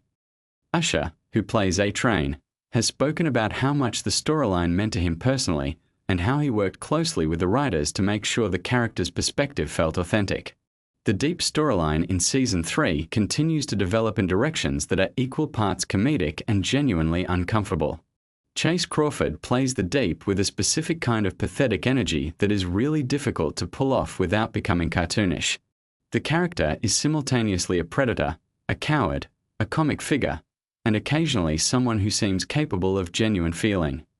The show uses him as a way to explore how institutions protect and enable bad actors, how sycophancy and ambition corrupt people, and how the desperate need for approval can lead someone to do things they might otherwise consider unconscionable. Let's talk about the Black Noir storyline in Season 3 because it goes to some surprising and genuinely poignant places. The character, who had been largely mysterious for the first 2 seasons, gets more interiority this season through flashback sequences that use an interesting stylistic choice involving cartoon characters to represent his inner life. This was a creative decision that could easily have felt gimmicky but instead lands with real emotional weight. The reveal of Black Noir's backstory and his relationship to Soldier Boy adds a new dimension to both characters that recontextualizes things you thought you already understood. Nathan Mitchell, who plays Black Noir, is a physically imposing presence who conveys enormous amounts of emotion through body language alone, which is genuinely demanding work given that the character almost never removes the mask. He has spoken about the challenges and the rewards of performing in a way that relies entirely on physical expression rather than facial expression, and Season 3 gave him some of his most demanding and rewarding material yet. As you're listening to this, hopefully your breathing has slowed down a little. The room is quiet around you. These details about the boys are interesting, but they don't require anything from you right now. You can just let them drift past, catching the ones that interest you, letting the others go. Season 3 of The Boys is 8 episodes long, which is a length that the production team has consistently used across all 3 seasons. This consistency is deliberate. Kripke has talked about his preference for tight, focused seasons that don't allow the narrative to become bloated or repetitive. Each episode in Season 3 runs roughly between 45 and 65 minutes, giving each installment room to breathe while maintaining momentum. The pacing within individual episodes is carefully controlled to balance action, character work, comedy, and thematic content in proportions that feel natural rather than mechanical.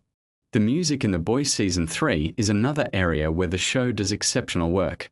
The music supervisor makes choices that are surprising and specific rather than reaching for obvious or safe selections.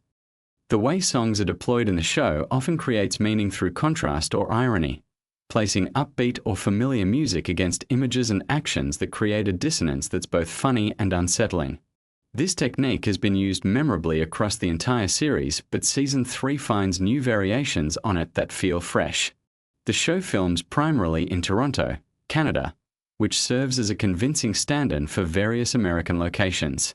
The production team has become expert at transforming Toronto streets and architecture into environments that feel authentically American while taking advantage of Canadian production resources. This is a common practice in television and film production, but The Boys does it particularly effectively, and regular Toronto residents have noted the experience of recognizing local landmarks dressed up as fictional American locations. One of the most discussed aspects of Season 3 is its political satire, and the question of how directly the show is commenting on specific real-world figures and events. The showrunners and writers have been fairly open about their general targets without being so specific that the show becomes a series of one-to-one allegories. The genius of the satire is that it's specific enough to be pointed but broad enough to have resonance beyond any particular moment. This is actually harder to achieve than it sounds. Satire that's too specific becomes dated quickly. Satire that's too general loses its teeth. The Boys threads that needle with notable skill. The casting process for Season 3, particularly for Soldier Boy, involved extensive conversations about what the character needed to accomplish and what kind of actor could bring the necessary combination of physical presence, comedic timing, dramatic weight, and cultural meaning to the role. Jensen Ackles checks all of those boxes and then some. What's particularly interesting is that his character exists in a kind of generational dialogue with Homelander throughout the season. They're both products of Vaught's manufacturing process. They're both performers of a certain kind of American masculinity, but they come from different eras and different templates, and that generational gap between them is one of the richest dramatic tensions the season explores. The writers of The Boys have a background in various genres and traditions, and that diversity of influence shows in the texture of the writing. There are elements of horror, action cinema, political thriller, black comedy, and character drama all operating simultaneously. Managing all of those registers without any of them overwhelming the others is a genuine craft achievement, and Season 3 is probably the best example of the show operating at peak capacity across all of those modes at once. Let's take another gentle pause here. You're doing great. Just breathe. The night is quiet and still, and there's nothing you need to do right now except rest. Let these interesting facts about this fascinating show continue to drift over you as your mind becomes quieter. Erin Moriarty, who plays Annie January, also known as Starlight, has one of the most demanding arcs in Season 3. Her character is at the center of some of the season's most emotionally intense moments as she navigates her relationship with Huey, her position within the Seven, and her own evolving sense of identity and purpose. Moriarty has spoken about the physical and emotional demands of the season, and about working closely with the directors and writers to make sure Annie's journey felt internally consistent and emotionally real. Her performance is remarkable for its combination of warmth, vulnerability, and genuine ferocity. The show's approach to violence is something that comes up frequently in discussions about what The Boys is doing aesthetically and ethically. The violence in the show is graphic and it's meant to be uncomfortable. The creative team has been consistent in explaining that they want the violence to have weight and consequence rather than being the kind of bloodless, sanitized violence that dominates most superhero content. By making the violence feel real and costly, the show forces the audience to think about what they're watching in a way that's genuinely useful for the show's thematic purposes.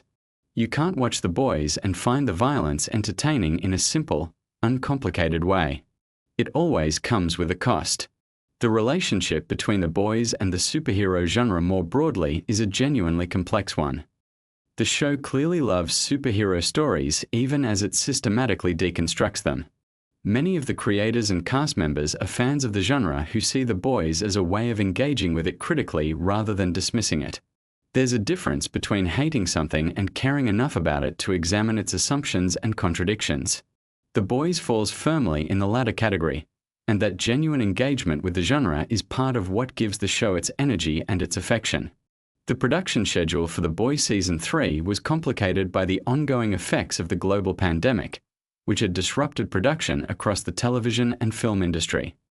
The team adapted to the challenges with considerable flexibility and creativity, and the final product shows no visible evidence of the difficulties they faced. This is a testament to the professionalism and dedication of everyone involved in the production, from the writers and directors to the crew members who made it happen on a practical level every single day. Let's talk for a moment about the fan response to Season 3, because it's genuinely interesting to observe how the audience engaged with the most provocative elements. The Harrigasm episode was watched and discussed by enormous numbers of people who had perhaps been casual fans before and became deeply invested viewers after experiencing what the show was willing to do. The internet response to that episode was a kind of cultural event in itself, with commentary coming from people across the entertainment industry, media, and general public. The showrunners had anticipated a strong reaction, but the scale of the conversation surprised even them. The show's use of social media as part of its promotional strategy has been particularly clever. The Vought International account, which presents itself as though it's the real social media presence of the fictional corporation from the show, has become a beloved part of the fan experience. The content posted on these accounts extends the world of the show into real social media spaces in a way that's both funny and thought-provoking, given that the show is partly about the power of social media and corporate messaging. It's the show practicing what it preaches in a way that demonstrates genuine self-awareness. The critical response to Season 3 was overwhelmingly positive, with particular praise directed at the performances, the writing, and the show's willingness to continue taking risks rather than settling into a comfortable formula. Shows that make it to a third season often become more cautious as they try to protect what they've built, but The Boys actually became more ambitious and more confident with each passing season. That's a pattern that's relatively rare in television, and it's worth noting as one of the show's significant achievements.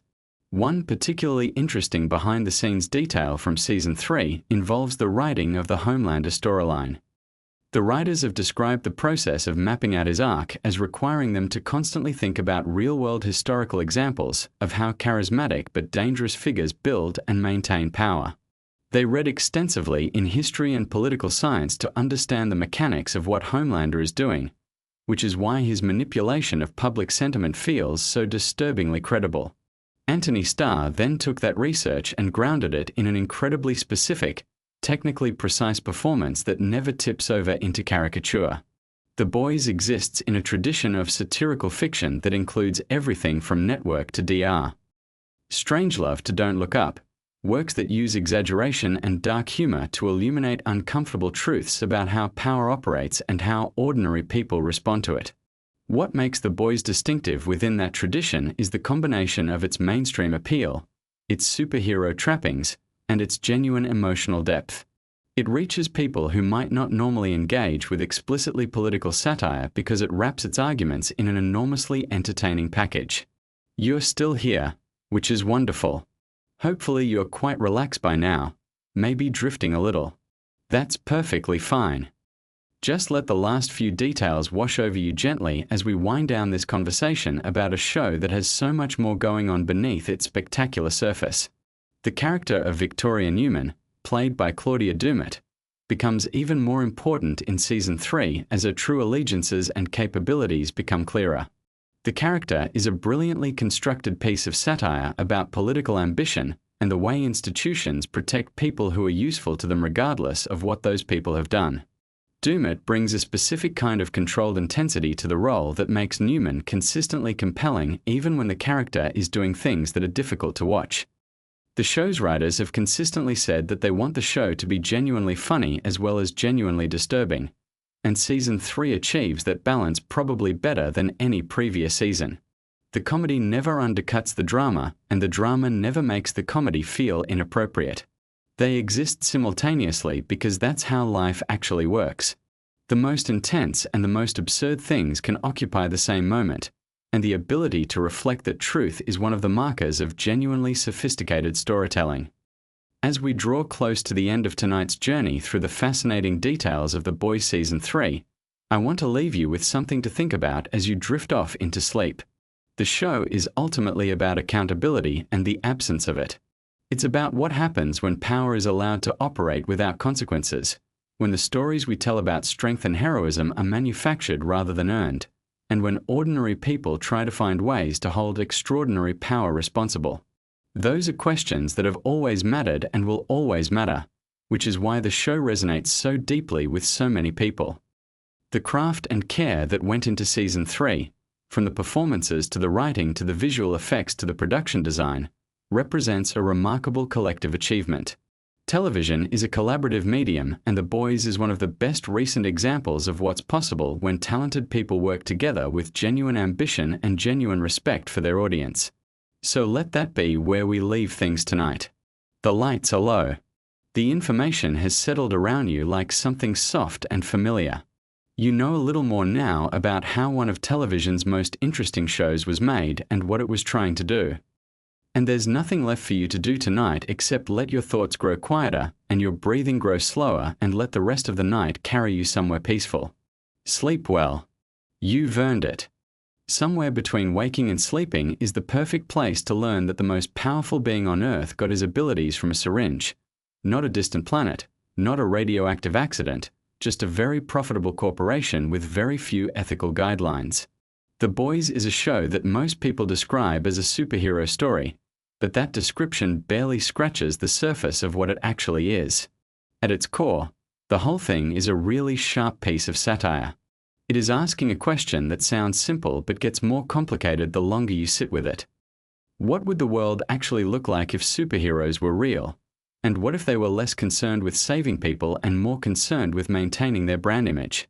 The answer the show keeps arriving at, again and again, is that it would look a lot like the world we already live in, just with more explosions and considerably more chaos. The show is based on a comic book series written by Garth Ennis, who is known for writing some of the most deliberately provocative and boundary-pushing comics in the medium. He created the source material with artist Derek Robertson, and it ran for about 72 issues between 2006 and 2012. The comics are famously even more extreme than the television adaptation, which is saying quite a lot given how far the show already pushes things. The television version takes the skeleton of the comic, the broad characters, the central premise, the satirical heart of it, and then builds something new around that skeleton. It keeps the spirit alive while finding its own voice. The show is set in a world where a company called Vought International has essentially cornered the market on superheroes. They did not just stumble into this position. They built it deliberately and carefully over decades. Vought is not a government agency or a charity or even a defense contractor in the traditional sense. It is a media and pharmaceutical company first and a superhero management corporation second. Or maybe those two things are reversed. It is genuinely hard to tell sometimes, which is kind of the point. The superheroes in this world are called supes, and most of them got their abilities from a compound called Compound V, which Vought developed and controls. This detail matters enormously to the whole story because it means the existence of superheroes is not some cosmic accident or the result of alien radiation or a spider bite in a science lab. It is a business decision. Vought created them because Vought wanted them, and Vought maintains that monopoly on superhuman creation because it gives them extraordinary leverage over governments, militaries, corporations, and basically everyone else on the planet. Sleep on that thought for a moment. The idea that power is not just acquired but manufactured and then sold. The top team of superheroes in this world is called the Seven, which is obviously a reference to the number 7 but also plays on the idea of these grand teams of heroes you see in other comic universes. They live and work out of something called the Tower. They have action figures and breakfast cereals and streaming deals and everything else you would expect from celebrities of that magnitude. They are not really crime fighters in the traditional sense. They are intellectual properties. They are assets on a balance sheet. The actual heroics they do are mostly carefully staged, or at least carefully presented to make them look as good as possible regardless of what actually happened. The central character on the side of the heroes, if we are using that word loosely, is a man named Billy Butcher. He is a deeply complicated, frequently infuriating, and occasionally oddly touching character who operates the group known as the Boys. His motivation is personal in the most devastating way possible. His wife Becca had a connection to Homelander, the most powerful and most dangerous supe, and that connection destroyed his family. Butcher's entire mission is built around grief and rage, and the show is honest enough to admit that grief and rage make a person do things they should not do. He is not a clean hero. He is barely a hero at all in the conventional sense. But there is something about him that keeps you invested. Homelander himself is one of the genuinely remarkable villain creations in modern television. He is a Superman parody on the surface, same general look, same general power set, flying and laser vision and enormous physical strength. But where Superman is idealized goodness, Homelander is idealized goodness as a performance hiding something completely hollow underneath. He grew up without love, raised in a laboratory environment, tested and studied and never held or comforted or treated like a child rather than an experiment. And what that created is a person of almost limitless physical power and almost no genuine emotional foundation. He craves approval constantly. He needs people to love him. And when they do not, or when he suspects they do not, the response is terrifying. The actor who plays him is Anthony Starr, who is from New Zealand and was not particularly famous before this role. Watching him play Homelander is one of those experiences where you genuinely forget there is an actor doing work. He has this quality in the performance where the character can switch from warm and paternal to cold and menacing in a fraction of a second, and the transition is smooth enough that you are never quite sure which version is real. The answer the show eventually gives you is that neither version is entirely real, which is somehow more disturbing than either option on its own. The show is also quite deliberate about the way it uses its superhero aesthetics to talk about celebrity culture, corporate power, and the way media shapes what people believe about the world. The Vought News network in the show is an obvious parallel to certain real-world media organizations, and the way it manages the narratives around the superheroes mirrors the way public relations and media management work in practice. Nothing about the heroic image is accidental. Every appearance, every statement, every charity event is calibrated. One of the show's most interesting recurring threads is the way it handles religion and faith. As the series progresses, Vought begins exploring the idea of positioning Homelander not just as a celebrity or a hero but as something closer to a divine figure. The logic behind this is almost frighteningly straightforward once you hear it. If you can convince people that someone is not just powerful but holy, their loyalty becomes essentially unshakable. Criticism becomes not just wrong but sinful. And the person at the center of that devotion can do whatever they want because their authority is now framed as sacred rather than institutional.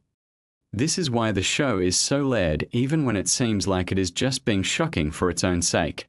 The shocking moments exist on the surface, but underneath them there is always an argument being made about something real. The question of how power maintains itself, how institutions protect themselves, How ordinary people get caught up in systems they did not design and sometimes cannot see clearly from inside. Annie January, who uses the name Starlight publicly, is another deeply interesting character. She arrived at the Seven with genuine idealism, actually believing in the heroic mission, and the show spent considerable time documenting the slow erosion of that idealism as she learned what the organization actually was. What makes her compelling is that she does not simply become cynical. She fights to hold on to something real even as everything around her tries to corrupt or dismiss it. Her relationship with Huey Campbell, the other major character on the side of the boys, is one of the emotional anchors of the whole series. Huey started the whole story as a relatively ordinary guy who got pulled into this world after a tragedy involving one of the Supes. He is fundamentally decent, which sounds like a small thing but is actually quite rare in this universe. He sometimes overcorrects and becomes too passive or too deferential, but the show keeps bringing him back to his own sense of right and wrong. His relationship with Annie is interesting partly because they represent two different approaches to the same question, which is how do you maintain your humanity inside systems designed to strip it away from you? The show also features a character called Mother's Milk, whose nickname has an unusual and very specific origin that the show explains. He is the moral center of the boys in many ways, more grounded and more consistent than Butcher, more experienced and more cautious than Huey. He has a complicated family life, and the tension between his responsibilities to that family and his responsibilities to the mission is something the show returns to repeatedly. He represents the cost that this kind of work extracts from a person over time. Frenchie and Kimiko are another pairing worth thinking about on a quiet night. Frenchie is a chemist and a weapons specialist with a chaotic past and a gift for unexpected warmth. Kimiko was a captive who had Compound V administered against her will and developed superhuman abilities as a result. She does not speak, which is a creative choice that forces the show to develop her character entirely through action and expression and her dynamic with Frenchie. Their relationship becomes one of the most genuinely tender things the show contains, which is a notable achievement given everything else happening around them. The Deep is a character who started as a simple parody of Aquaman but gradually became something more complicated as the series continued. He talks to marine animals, which is played for a mixture of comedy and pathos in equal measure. He is deeply insecure, frequently incompetent, and was pushed out of the Seven under circumstances the show handles with surprising seriousness. His attempts to rehabilitate his public image and find meaning take him through some genuinely strange places, and his relationship with the ocean creatures he interacts with becomes oddly moving. A-Train is another hero who began as a parody figure, a speedster whose whole brand is about being the fastest, but who gradually accumulated more complexity. Questions about performance enhancement, about what it costs to maintain superhuman performance long-term, about race and representation within the Vought system. The show uses his storyline to examine how institutions make promises about diversity and inclusion while actually doing the opposite of those things at every structural level. Queen Maeve is a Wonder Woman analog who appears to have everything but has been grinding herself down for years maintaining a performance of heroism she no longer believes in. Her arc involves the exhaustion of pretending and the complicated possibility of stopping. Stillwell was a character who represented Vaught's corporate face, someone who understood exactly what the company was and managed it with cold efficiency. Her relationship with Homelander was one of the most psychologically unusual dynamics in the early seasons. The comic book origins of many characters are worth knowing about. In the comics, some characters have very different fates and motivations than their television counterparts. The show's creative team made deliberate choices about which elements to adapt directly and which to rethink entirely. In some cases, the television versions of characters are considerably more sympathetic than their source material counterparts. In other cases, the show intensifies certain qualities that the comics only sketched. The show films primarily in Toronto, Canada, which doubles convincingly for various American cities. The production design is one of its quiet strengths. The Seven Tower has a very specific visual language, all gleaming surfaces and corporate aspirational architecture. The boys' base of operations looks like the exact opposite, cramped and functional and chaotic. The contrast is doing real work in terms of establishing what each side of the conflict represents. The music choices in The Boys are consistently interesting. The show has a habit of placing extremely cheerful or romantically familiar songs against scenes of considerable violence or darkness, and this juxtaposition creates a specific tonal effect. It keeps you slightly off balance. It refuses to let the violence feel entirely heavy or entirely weightless. There is something about hearing an upbeat track during a moment of chaos that mirrors the way the show treats its corporate villains. Everything packaged pleasantly regardless of what it actually contains. One of the recurring themes of the show is about what happens to idealism when it encounters power. Almost every character in The Boys has some version of this arc. They believed in something, or they chose to believe in something, or they were sold something worth believing in, and then reality arrived. How each character processes that collision between belief and reality defines what they become. Some become cynical. Some become violent. Some find a way to hold on to something worth holding on to. The show does not always tell you which response is correct, and that ambiguity is part of what makes it interesting to think about. The satirical targets shift somewhat as the show progresses. Early on, it is primarily about celebrity culture and corporate behavior. As it continues, it broadens to include social media dynamics, political radicalization, the way media ecosystems create closed loops of belief, and the specific mechanics of how cults of personality form and grow. These themes are not subtle, but they are handled with enough specificity to feel genuinely observed rather than just reactive. The Compound V mythology expands considerably as the show progresses. We learn more about its history, where it came from, how it was developed, how it was used over decades before the show's present-day events. Some of this history involves experiments on soldiers without their knowledge or consent, which is one of the darker corners of the lore. The show uses this history to complicate the idea that the soup problem is recent or unprecedented. The roots of it go back much further than most people in the world of the show understand. Soldier Boy is a character introduced in the third season who represents a different era of Vaught's ambitions. He is presented as the original superhero, the first successful Compound V product, and his existence raises interesting questions about the mythology the company built. Jensen Ackles, who plays him, brings a specific quality to the role that plays interestingly against the other characters.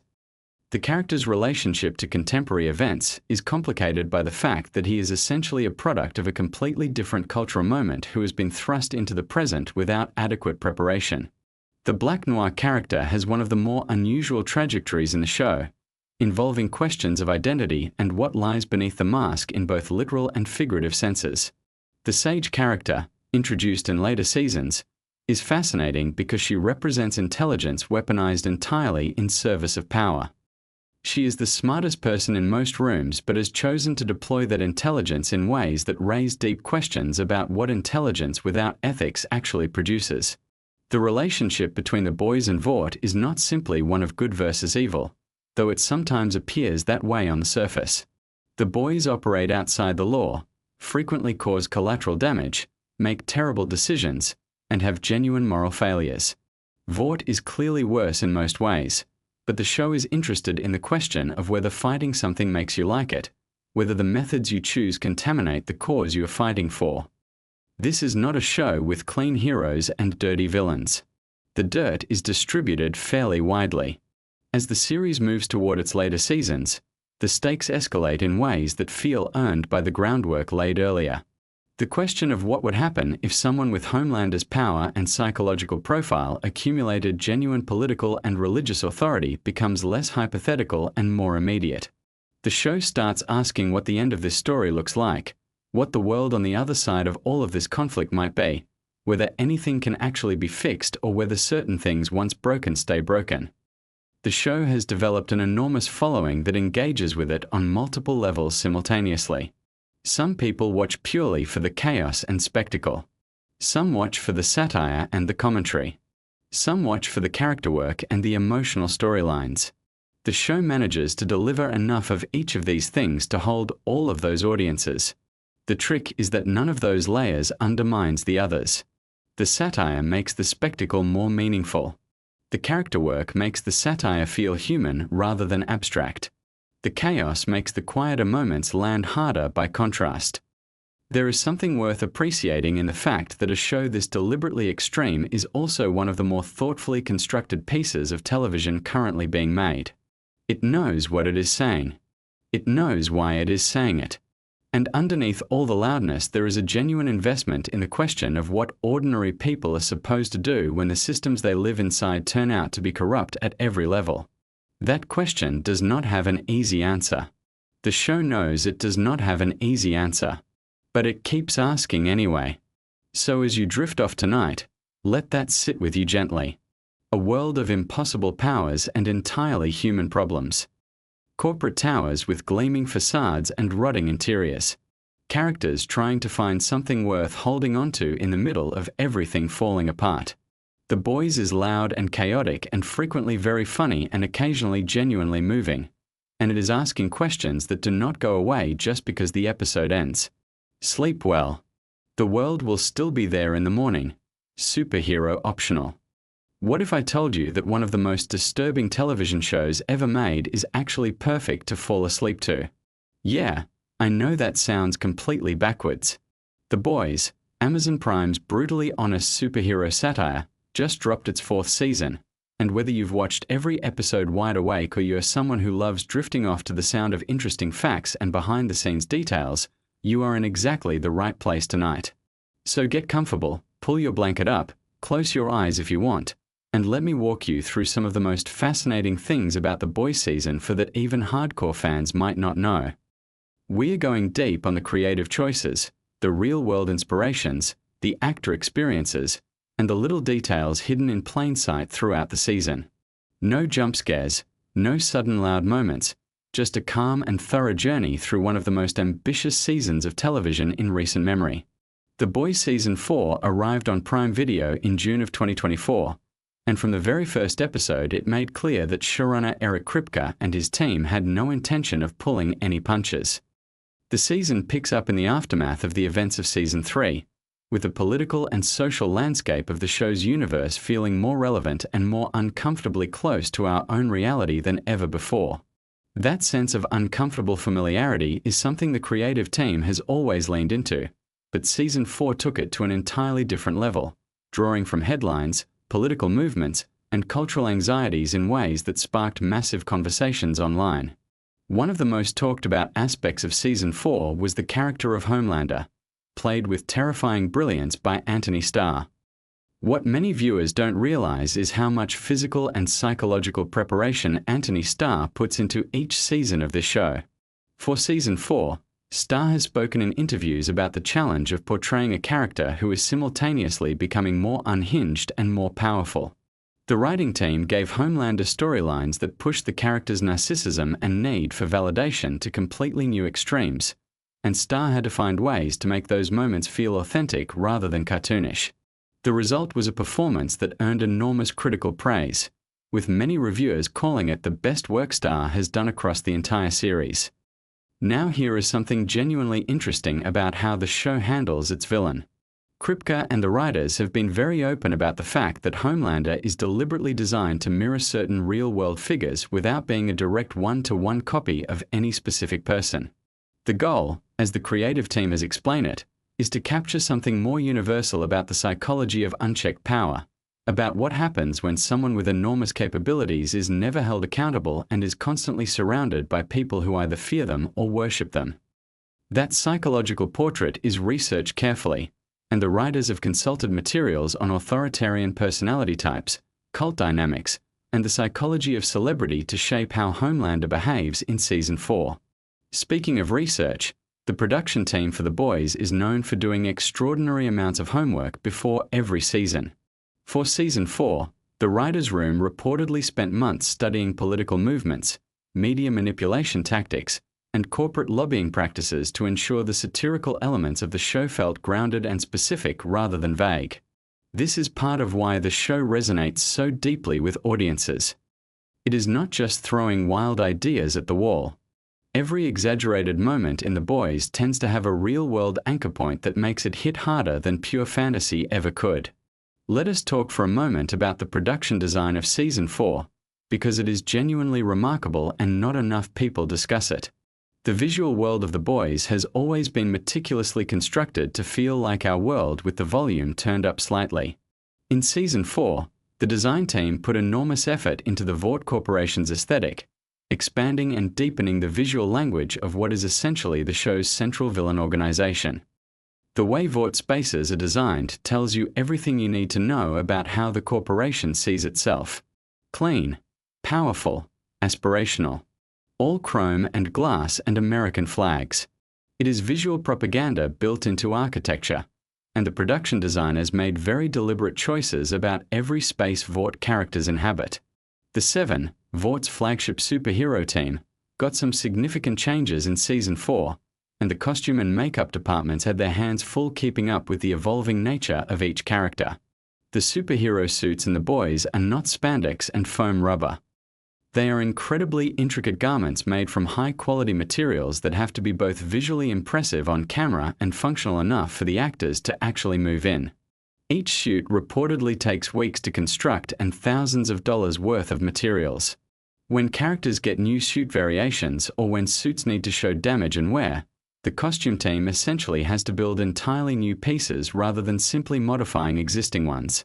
Carl Urban, who plays Billy Butcher, had one of the most dramatically complex arcs of Season 4, and Urban has talked publicly about how much he enjoys the challenge this character presents.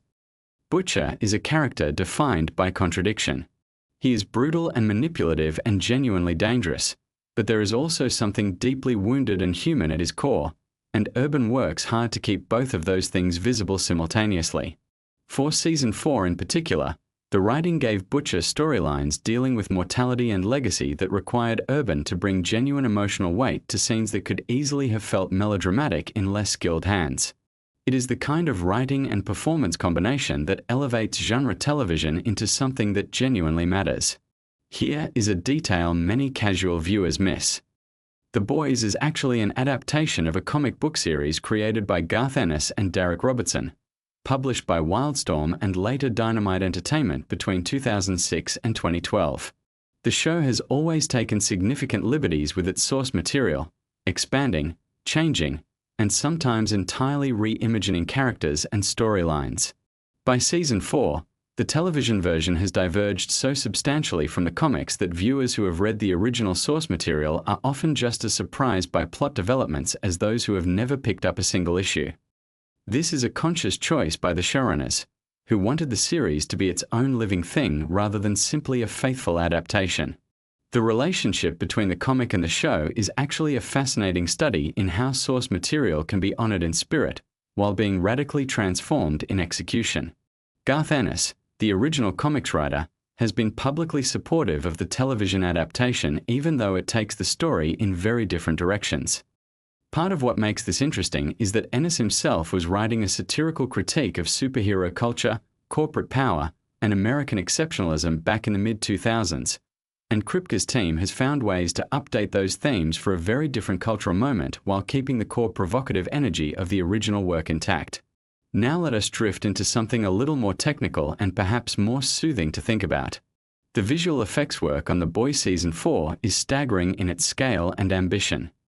This is a show that requires hundreds of individual visual effects shots per episode, everything from the relatively simple removal of wires and harnesses when actors appear to be flying, to extraordinarily complex sequences involving superpowers being used in violent and creative ways. The VFX team on The Boys has grown substantially with each season as the show's ambitions have expanded, and Season 4 reportedly had one of the largest visual effects budgets of any streaming show in 2024. One of the most technically challenging aspects of the visual effects work involves scenes where multiple super-powered characters interact with each other and with environments simultaneously. Coordinating those sequences requires incredibly detailed pre-visualization work, where the entire sequence is essentially mapped out in a rough digital format before filming even begins. This previs process can take weeks or even months for particularly complex sequences, and it involves close collaboration between the directors, the stunt coordinators, the VFX supervisors, and the actors themselves. By the time a major action sequence actually gets filmed, everyone involved has essentially rehearsed it dozens of times in various forms. Erin Moriarty, who plays Annie January, also known as Starlight, has one of the most nuanced roles in Season 4. Her character has been on an extraordinary journey across the series, moving from naive idealism to hard-won cynicism to something more complicated and interesting than either of those things. Moriarty has spoken about the responsibility she feels toward this character, particularly because Annie resonates so strongly with young women in the audience who see their own experiences with disillusionment and resilience reflected in her story. Season 4 gave Moriarty material that explored new dimensions of Annie's character, and she has been clear in interviews that the collaborative atmosphere on set is a significant part of what makes those performances possible. The ensemble cast of The Boys is one of its greatest strengths, and Season 4 made excellent use of the established chemistry between these performers. Shows that have been running for multiple seasons sometimes struggle to keep ensemble dynamics feeling fresh, but The Boys has consistently managed to find new combinations of characters to put in scenes together, which keeps the interpersonal dynamics from going stale. Some of the most compelling moments in Season 4 come from unexpected pairings of characters who do not often share screen time, and those moments tend to generate some of the most memorable performances of the season. Let us talk about the music for a moment, because it is genuinely one of the show's secret weapons. The Boys has always had a masterful approach to music supervision, selecting needle drops that create ironic contrast between what is being shown on screen and what is being heard on the soundtrack. Season 4 continued this tradition with some genuinely inspired choices that viewers have endlessly discussed and debated online. The selection of songs is never random. Each piece of music is chosen to add a layer of commentary to whatever scene it accompanies, and the music supervisors work closely with the directors and the showrunner to ensure that the tonal balance between horror and dark comedy is maintained throughout. The original score of the show is also worth appreciating separately from the licensed music. The composer who works on The Boys has developed a distinctive sonic palette for the series over its run, and that score is subtler than the attention-grabbing needle drops but just as carefully crafted. The orchestral and electronic elements of the score work to create a sense of unease that runs beneath even the show's lighter moments, reminding viewers that this is fundamentally a dark world even when things appear to be going well for the characters. Here is something interesting about how Season 4 was written. The writer's room for The Boys is known for being a particularly creative and collaborative space, but it is also an intense one. Kripke has described the process of breaking stories for each season as involving enormous amounts of debate, with writers pushing each other to go further and be more specific in their critiques and their character work. For Season 4, some story ideas were apparently discussed for weeks before being either refined into something that made it to screen or set aside entirely. The ideas that get cut are often just as wild as the ones that end up in the show, which gives you some sense of the creative ambition at work in that room. The political satire in Season 4 was particularly pointed, and this generated a fascinating cultural phenomenon where people across the political spectrum simultaneously claimed the show was critiquing the other side. This is actually a testament to the sophistication of the writing. The show manages to create a funhouse mirror version of contemporary politics that reflects genuinely troubling dynamics in ways that feel recognizable without being so specifically partisan that they alienate half the audience immediately.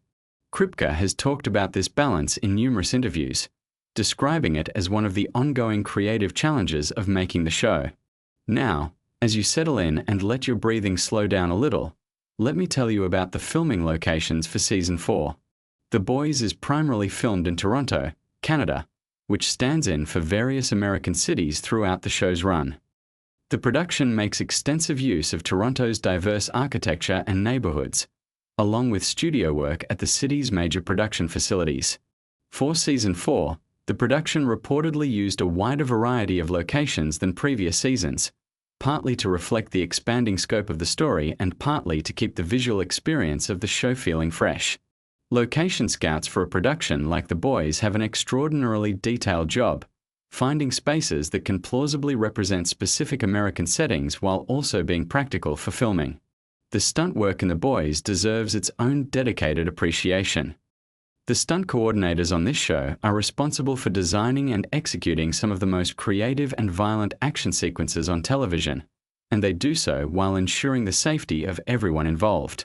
For Season 4, The stunt team developed several sequences that required entirely new approaches because the specific superpowers and situations involved had never been done before on the show. This is one of the ongoing creative challenges of working on a series with an ever-expanding set of superhuman abilities. Every new power essentially requires the stunt and visual effects teams to develop new techniques. Something that casual viewers might not appreciate is how much rehearsal time goes into even relatively brief action scenes. A sequence that takes up 30 seconds of screen time might represent multiple full days of rehearsal and filming. The actors who perform their own stunts in those sequences, and several of the main cast members do quite a bit of their own stunt work, spend considerable time working with the stunt coordinators to ensure that the movements feel authentic and that they can be executed safely at the required intensity. This collaborative process between actors and stunt professionals is one of the less glamorous but genuinely fascinating aspects of how a show like this gets made. Let us take a quiet moment and think about the writing of individual episodes in Season 4. Each episode of The Boys is a complex piece of work that has to balance multiple storylines, advance character development, deliver on the show's satirical agenda, and satisfy the entertainment expectations of a very engaged and demanding audience.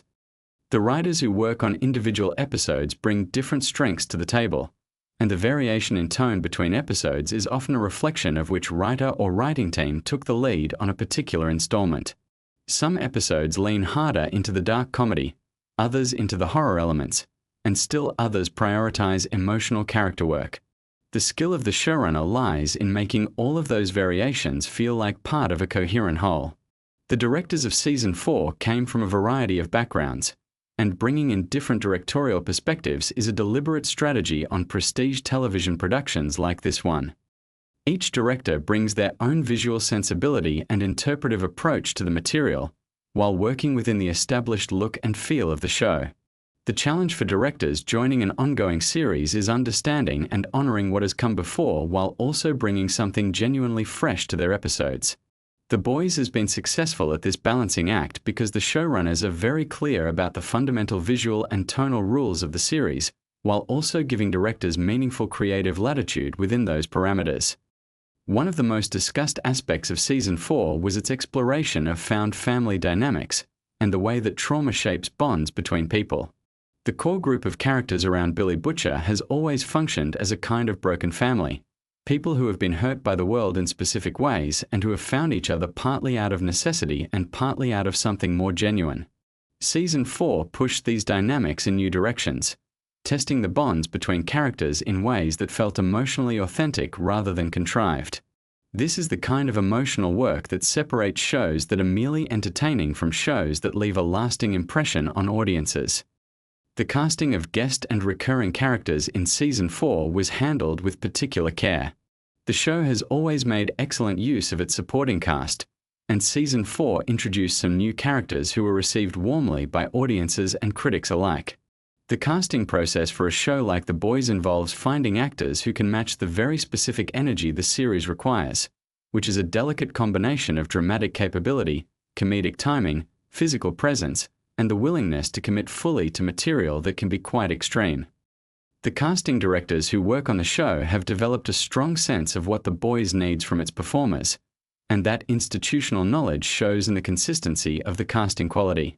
Here is a softer detail to think about as you drift. Many of the props used throughout Season 4 contain hidden details and jokes that are invisible at normal viewing distance, and often only caught by audience members who pause their screens or watch extremely carefully. The production design team puts enormous effort into creating a fully realized fictional world, and that includes populating that world with fake advertisements, fake news broadcasts, fake social media posts, and fake product packaging that all contain jokes and Easter eggs. Some of these details reference previous events in the show's history, others are pure jokes for their own sake, and finding them has become a beloved activity for the show's most dedicated fan community. The fan community around The Boys is itself a fascinating cultural phenomenon worth thinking about. The show has generated one of the most active and creative fan communities in contemporary streaming television, with fans producing art, fan fiction, analysis essays, video essays, and detailed annotation of each episode that sometimes reveals details the creators themselves had forgotten including. The relationship between the show and its fan community has been notably warm, with Kripke and many of the cast members being quite active on social media and engaging with fan responses to episodes. This kind of creator-to-audience dialogue has become more common in the streaming era, but The Boys has made it particularly central to how the show exists in the culture. Season 4 dealt extensively with themes of legacy, specifically the question of what people leave behind and whether any individual action can meaningfully change large structural problems. These philosophical questions are embedded in the plot and character work, but they are never stated explicitly. Instead, they emerge from the specific situations the characters find themselves in and the choices they make under pressure. This is sophisticated thematic writing, and it is part of why the show is taken seriously as social commentary rather than dismissed as simply extreme content for shock value. The balance between extreme content and genuine emotional depth is one of the defining creative achievements of The Boys as a series. The show contains material that is genuinely difficult to watch, scenes of violence and cruelty that are designed to be disturbing rather than exciting. But those moments are always placed in a context that gives them meaning, that connects them to the larger arguments the show is making about power and accountability and human nature. The writers have been clear that they do not include extreme content for its own sake, but rather to make points that gentler storytelling could not make as effectively. Whether viewers agree with those creative choices is a matter of personal taste, but the intentionality behind them is not really in question. Now let us settle even further into something quieter. Think about the editing of Season 4, which is a craft that operates largely invisibly when it is working correctly. The editors on The Boys are responsible for assembling the footage from multiple filming days into coherent scenes, then assembling those scenes into episodes, and working closely with the showrunner and directors to ensure that pacing, tone, and emphasis are all hitting the intended targets. Season 4 reportedly went through significant editing work in post-production, with some sequences being substantially reworked based on early screenings and feedback. This kind of iterative editing process is common on prestige television, and the willingness to keep refining material until it works is part of what distinguishes these productions from lower-budget work. The sound design of The Boys is another element that rarely gets the appreciation it deserves. The sound team is responsible for creating an immersive audio environment that makes the superhero violence feel real and grounded rather than cartoonish. This involves creating original sound effects for things that have no real-world equivalent, things like specific superpowers being used in specific ways. The sound designers draw from enormous libraries of recorded sounds and combine and transform them to create new sonic textures. Season 4 had some particularly impressive sound design moments, where the audio work was doing as much emotional work as the visuals. One thing that has been noted by critics and viewers alike about Season 4 is how well it developed its female characters in particular. The show has always taken the experiences of its female characters seriously, using their storylines to examine specific forms of power imbalance and exploitation that are distinct from what the male characters face. Season 4 expanded on this, giving characters like Starlight, Kimiko, and others material that felt both specific to their established personalities and genuinely surprising in its emotional depth. The writers who worked most closely on these character arcs have spoken about doing deliberate research to ensure these storylines felt authentic rather than exploitative. The character of Kimiko, played by Karen Fukuhara, has one of the show's most distinctive communication challenges because the character does not speak. All of Kimiko's emotional expression has to come through physical performance and context, which is a genuinely difficult acting challenge that Fukuhara handles with remarkable skill.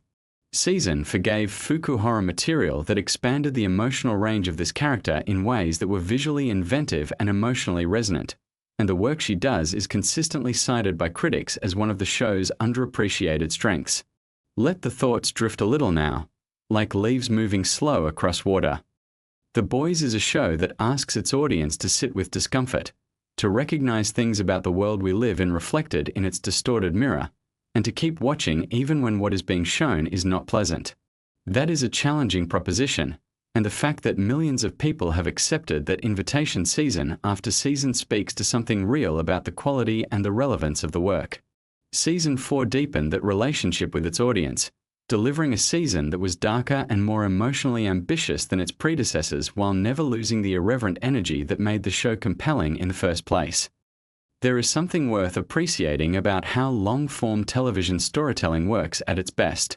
Characters in a series like The Boys develop over years of audience time, and the cumulative emotional weight of that development means that moments in season 4 land with a force that would be impossible to achieve without everything that came before.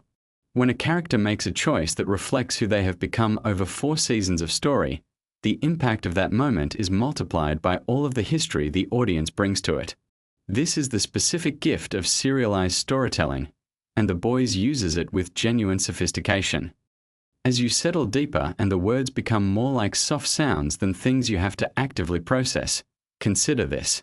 The people who make The Boys, the writers and directors and actors and designers and visual effects artists and editors and everyone else in the enormous collaborative enterprise that produces a season of television, are doing work that they clearly care about deeply. The ambition and craft on display in Season 4 is not the product of cynical commercial calculation alone. There is genuine artistic investment in the show, a belief that it matters, that what it says about power and accountability and human nature is worth saying, and worth saying well. The Boys Season 4 is not perfect television. No season of any show is. But it is television that takes its audience seriously, that trusts viewers to engage with complex material and to follow character arcs through genuine darkness towards something that feels, if not exactly hopeful, then at least honest about the world. That combination of entertainment and purpose is rarer than it should be, and when it works, it is worth appreciating. So let those thoughts settle now. The Vought Towers gleaming in the fictional skyline. The complicated people doing complicated things in a world that feels uncomfortably familiar. The enormous craft and effort that goes into every frame. All of it can rest quietly at the edges of awareness now as your breathing slows and the night gets quieter around you. The Boys will be there when you wake up, ready to be watched with full attention, but for now, let the facts and the details and the appreciation for good work done carefully drift you gently towards sleep. Season 4 delivered. The people who made it cared. And that is a comforting thought to carry into rest. Look, I've watched The Boys probably 3 times through at this point, and every single time I think I've figured it all out, something new hits me.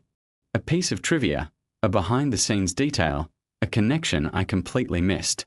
And I know I'm not alone in that because this show has one of the most obsessive fan bases on the entire internet. So today we are going digging. Deep. We are going places the subreddits haven't fully explored, pulling back the curtain on production secrets, character decisions, wild real-world inspirations, and details so small they had to be intentional. By the end of this video, I promise you will see The Boys completely differently. Let's get into it. So let's start with something that will immediately reframe how you think about the entire show. Garth Ennis, the comic book writer who created The Boys back in 2006, has openly admitted that he wrote the original story as a direct response to his frustration with the superhero genre itself. He wasn't a fan. Genuinely not a fan of the direction Marvel and DC were taking things. He thought superheroes had become these sanitized, corporate mascots that companies use to push merchandise and maintain a stranglehold on popular culture. So he created a comic that was essentially the most violent, disgusting, disturbing deconstruction of that world he could possibly imagine. But here's the fascinating part. When Amazon picked it up for television, the showrunner Eric Kripke and his team had to figure out how to adapt material that was, in many places, genuinely unpublishable in terms of mainstream content. And the direction they chose was to make the satire smarter, more pointed, more directly connected to real-world corporate and political power structures. The show became less about gross shock value and more about something that actually made audiences uncomfortable for intellectual reasons. That's a massive creative pivot, and it changed everything about what The Boys became. Now let's talk about Anthony Starr, who plays Homelander, because the performance choices he made for that character are so calculated it borders on scary. Starr has talked in interviews about how he approached Homelander not as a villain but as a deeply traumatized individual who happens to have the power of a god and zero emotional regulation. He spent a lot of time thinking about what it would actually do to a human psyche to never have experienced genuine love or connection as a child, to have been raised in a laboratory environment where you are simultaneously the most powerful being on the planet and completely powerless over your own life. The laser eyes, the flying, the invincibility, none of that is what makes Homelander terrifying. What makes him terrifying is that smile. Starr worked specifically on what he called the mask, this performance of warmth and charm that Homelander deploys publicly, and the way that mask slips when he's alone or when he feels genuinely threatened. If you go back and watch early Season 1 scenes knowing that framework, it completely transforms what you're watching. You start catching these micro-expressions, these tiny moments where the mask flickers. It's genuinely one of the most technically brilliant performances in television history, and it doesn't get talked about enough. Jumping over to Karl Urban, who plays Billy Butcher, and there's a detail here most people don't know. Urban is from New Zealand, and Butcher is written as a British character, specifically from London. Urban has a natural New Zealand accent, which is nothing like a London working-class accent. The preparation he put into that accent was extensive, and Urban has said that the voice, the way Butcher speaks, became the key to unlocking the entire character for him. The accent wasn't just cosmetic. It was psychological. Because when you adopt a completely different voice, a different rhythm of speaking, a different way of landing words, you actually start thinking differently. Urban described it as finding a character from the outside in, which is the opposite of how most actors approach a role. Most people find the internal emotional truth first and let the external details follow. Urban built the shell and discovered who Butcher was by living inside that shell. And honestly, it works. There's never a moment where Butcher feels like Karl Urban playing dress-up. He feels like a completely real, completely separate human being. Here's one that genuinely blew my mind when I first found it. The character of A-Train, who is the seventh speedster and who the show uses to explore themes of racial inequality, celebrity, and exploitation, was actually developed with a very specific real-world parallel in mind. The creators drew heavily from the history of black athletes in American professional sports, particularly from the early to mid-20th century, when black performers and athletes were welcomed into white entertainment spaces as long as they were providing value, and then discarded or diminished the moment their utility expired. A-Train's entire arc, especially in the earlier seasons, is essentially a metaphor for that dynamic translated into a superhero context. He's fast enough to be useful to Vought, presentable enough to be marketable, but never given genuine power within the organization. And the moment his heart condition threatens his usefulness, the corporation moves to replace him without a second thought. Jesse T. Usher, who plays A-Train, has talked about how much that historical context shaped the way he played the character's specific brand of internal conflict, the tension between knowing you're being exploited and still wanting to be in the room because the alternative is worse. Let's shift gears and talk about the production design for a second, because this is something that almost never gets discussed but is absolutely wild. The Vought Tower set, which is essentially the corporate headquarters of the entire show's antagonist structure, was designed with deliberate architectural references to real-world buildings associated with American corporate and media power. We are talking about things like the visual language of Trump Tower in New York, the aesthetic of certain Fox News studio spaces, and the broader vocabulary of glass and steel and gold that American wealth uses to signal dominance. Every detail in that set, from the color palette to the proportions of the lobby to the way natural light is managed, was chosen to evoke a specific feeling in viewers on a subconscious level. The idea was that audiences should feel vaguely uncomfortable in that space even when nothing bad is technically happening on screen. Production designer Arv Graywall and his team were essentially using architecture as psychological manipulation, which is, when you think about it, exactly what Vought itself does throughout the show. The set mirrors the company's methods. That level of thematic coherence in production design is genuinely rare. Now here's something about Erin Moriarty, who plays Annie January, also known as Starlight, that I think completely changes how you appreciate her performance. When Moriarty came into the role, she made a very specific decision about Annie's relationship to her own powers. In a lot of superhero stories, the powers are the exciting part, the thing the character is proud of and wants to show off. Moriarty decided that for Annie, the powers are actually a source of deep ambivalence. They're connected to her mother's ambitions for her, to a childhood where she was trained and shaped and molded rather than simply loved. So whenever you see Starlight using her abilities, particularly in the earlier seasons, watch Moriarty's face in the moments right before and right after. There's this flicker of something complicated, something that isn't quite pride or excitement. It's closer to resignation. She's doing what she was made to do, and she's not sure whether that's a good thing. That's an incredibly subtle choice that never gets stated explicitly in the dialogue, but it's there in almost every scene where the powers appear. Speaking of things hidden in plain sight, let's talk about the Deep, played by Chase Crawford, and the specific way the show handles his storyline as a commentary on something very real and very dark. When we first meet the Deep, he commits an act of sexual harassment against Starlight in his first substantial scene. The show doesn't gloss over this. It doesn't make him a cartoon villain because of it. Instead, it then proceeds to show us in excruciating detail the way that someone with power can commit harm and then essentially coast through the institutional protection that power provides.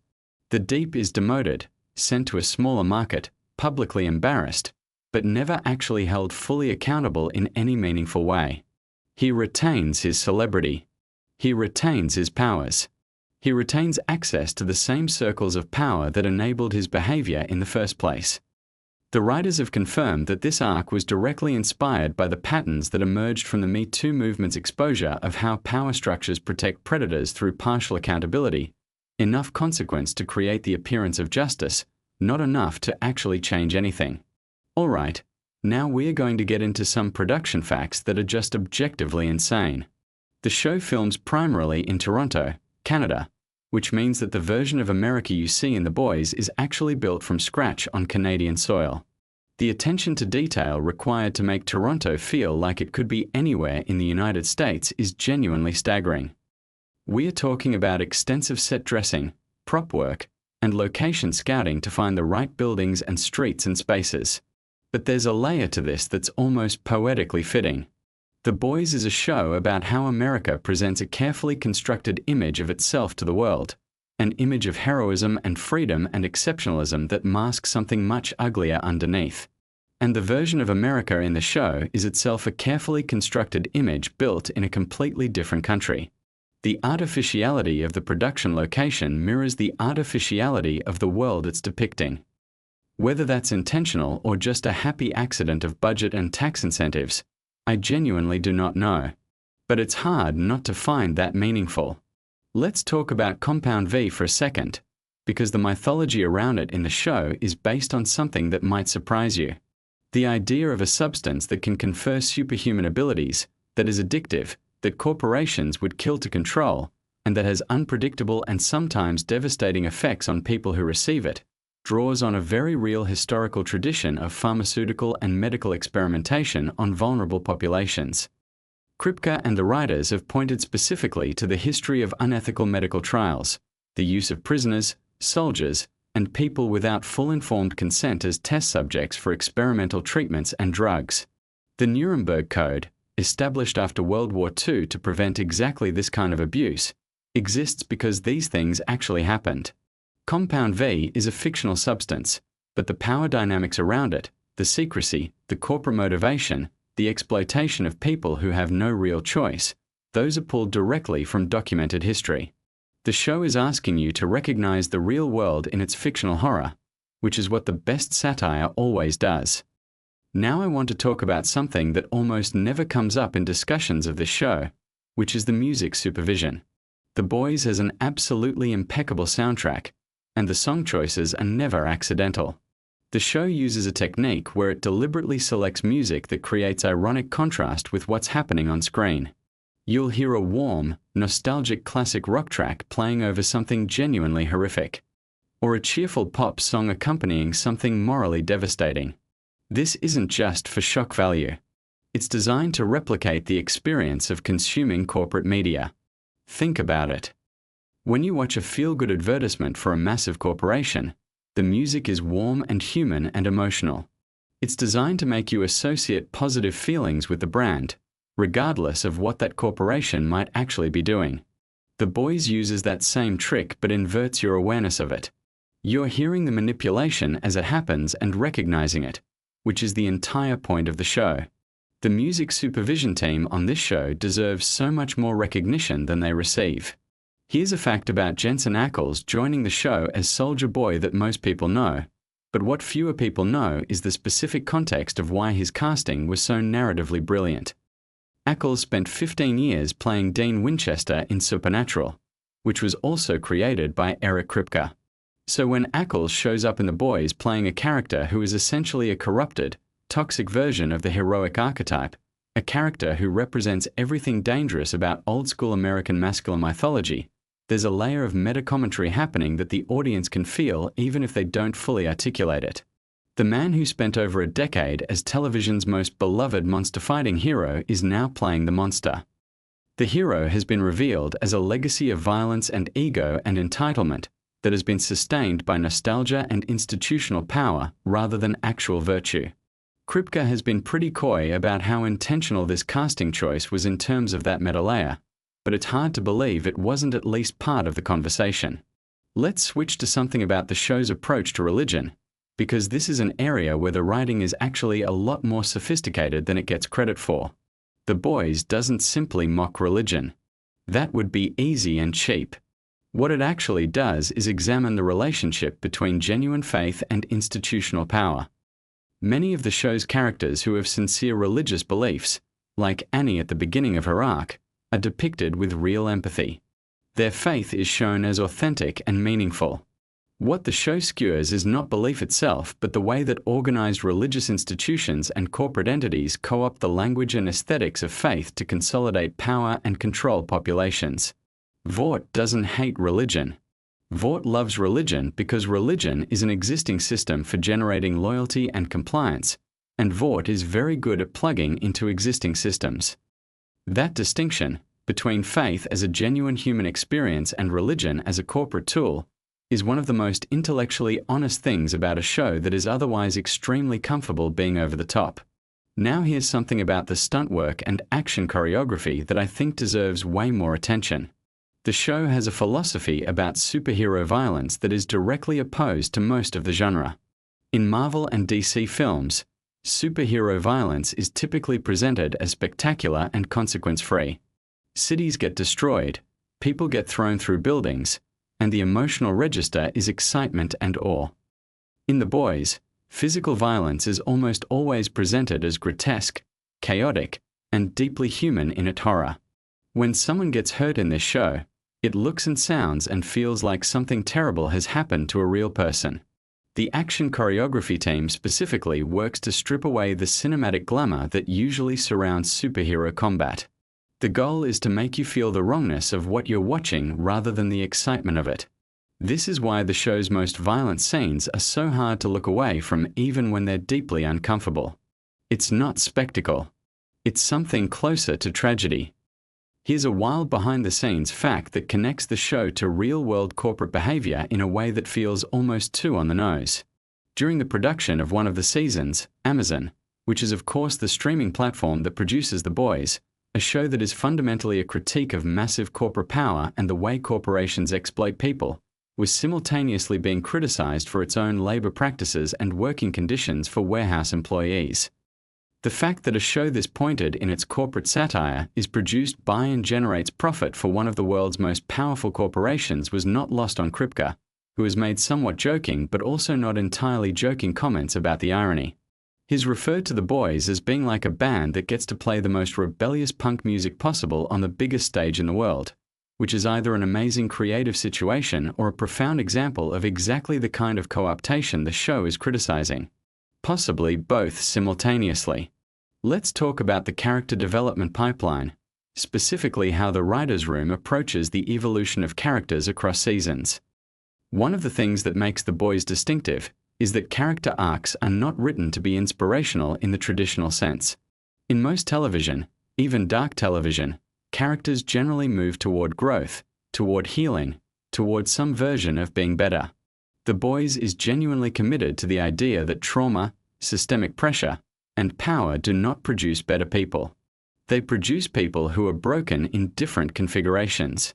Characters don't get better in this show. They get different. Sometimes they get worse. Sometimes they make genuine progress only to be dragged back by circumstances. This is psychologically much more realistic than most television's version of character development, and it's also significantly more depressing, which is part of why the show feels so heavy even when it's being darkly funny. Something I want to address that almost never comes up is the show's treatment of its female characters, particularly in how it handles the relationship between femininity and power. Shows like this can fall into the trap of depicting female power as simply masculine power in a female body, women who are strong because they fight and dominate and refuse to be soft. The Boys does something more interesting.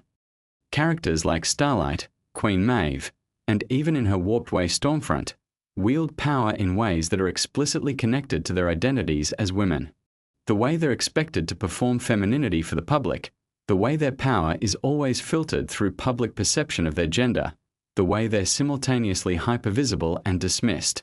The show understands that power looks different when you're a woman in a patriarchal system, not because women are less powerful, but because the system creates entirely different constraints and leverage points. That's a nuanced take that a lot of supposedly progressive shows don't actually achieve. Let's get into some specific scene details that were loaded with meaning most viewers might have missed on first watch. There's a scene in Season 2 where Homelander stands alone on a rooftop and talks to his own reflection in a window. On the surface, it looks like a moment of narcissism, which it is, but it's also something more specific. The writers were drawing on a psychological concept related to object permanence and attachment. Homelander, who was raised in a lab and denied normal human bonding, learned to relate to himself as his primary attachment figure. The reflection isn't just vanity. It's him talking to the only entity that has been consistently present in his life. That's a deeply sad read on what superficially appears to be a menacing and self-absorbed moment, and the show gives you just enough to put it together if you're paying attention, but never explains it for you, which is the right call. Here's something about the show's writer's room that fundamentally shaped what The Boys became as a piece of storytelling.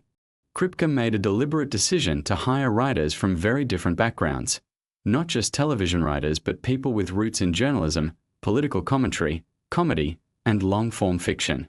The goal was to bring in perspectives that weren't shaped by the conventions of how superhero stories are typically told. When your writer's room includes people who think about power and media and corporate influence professionally, rather than just narratively, the critique in the show gets sharper and more specific. You end up with storylines that feel like they were written by people who actually understand the mechanisms of the things they're criticizing, not just people who understand how to create the feeling of critique for entertainment purposes. All right, let me hit you with some rapid-fire facts that are individually smaller but collectively paint this picture of just how dense and deliberate this show is. The name Vought International was chosen specifically because of its sound. It has that heavy, slightly military feel that evokes American industrial power. The number 7 in the 7 is a deliberate reference to the Justice League, the classic DC team that has 7 core members, and the show's 7 are essentially designed as dark mirror versions of those archetypes. Homelander is Superman gone wrong.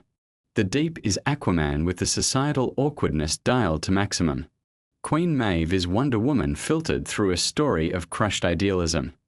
These parallels are there to make you uncomfortable in a very specific way, because you grew up loving those characters, and the show is asking you to look at what the real-world version of that kind of power might actually produce. The compound that houses Vaught's most classified experiments was deliberately designed to echo the aesthetic of mid-century American government institutions, specifically the visual language of agencies like the CIA in their early years. The architecture of secrecy, the fluorescent lighting, the beige hallways, the bureaucratic mundanity of evil. The show understands that the most frightening things don't look frightening. They look like offices. Let me also talk for a second about the show's international expansion, because the spin-off content, like Gen V and what's been developed for other markets, represent something genuinely interesting about how the franchise is growing. Rather than simply exporting the American version of corporate superhero satire to other countries, the spin-offs are designed to engage with how the specific dynamics of power, celebrity, and institutional corruption manifest in different cultural contexts. Gen V, which is set in a university context, takes the show's themes and applies them to the specific American anxiety around academic institutions, meritocracy mythology, and the ways that young people are shaped and exploited by systems that claim to be developing their potential. It's the same critique applied to a different institution, which is the right way to expand a franchise that's fundamentally about how institutions work.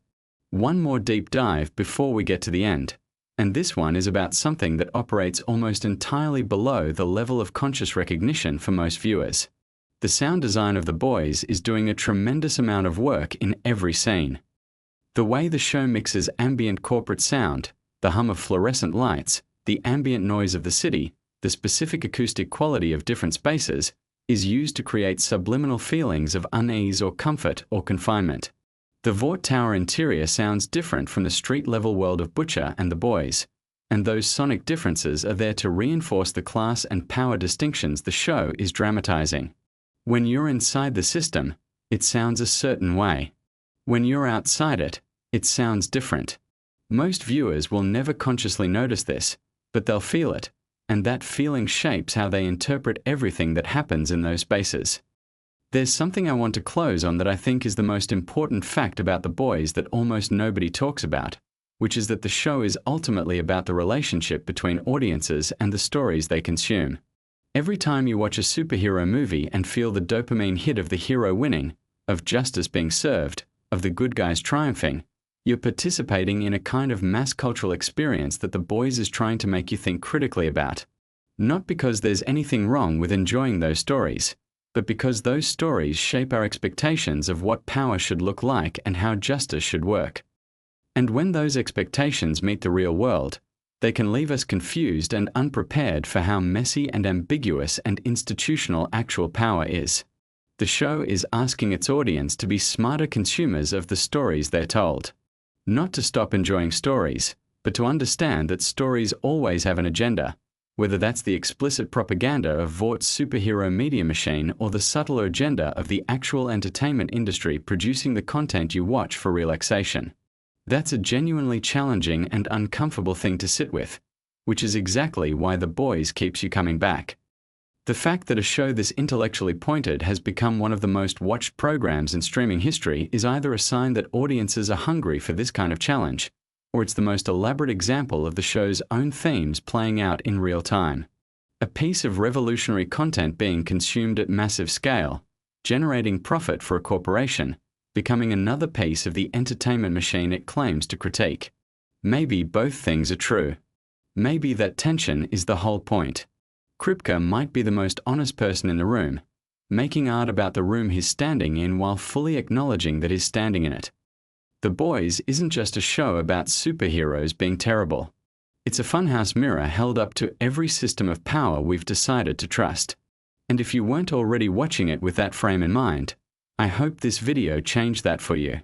There's so much more to find in every single episode when you know what to look for.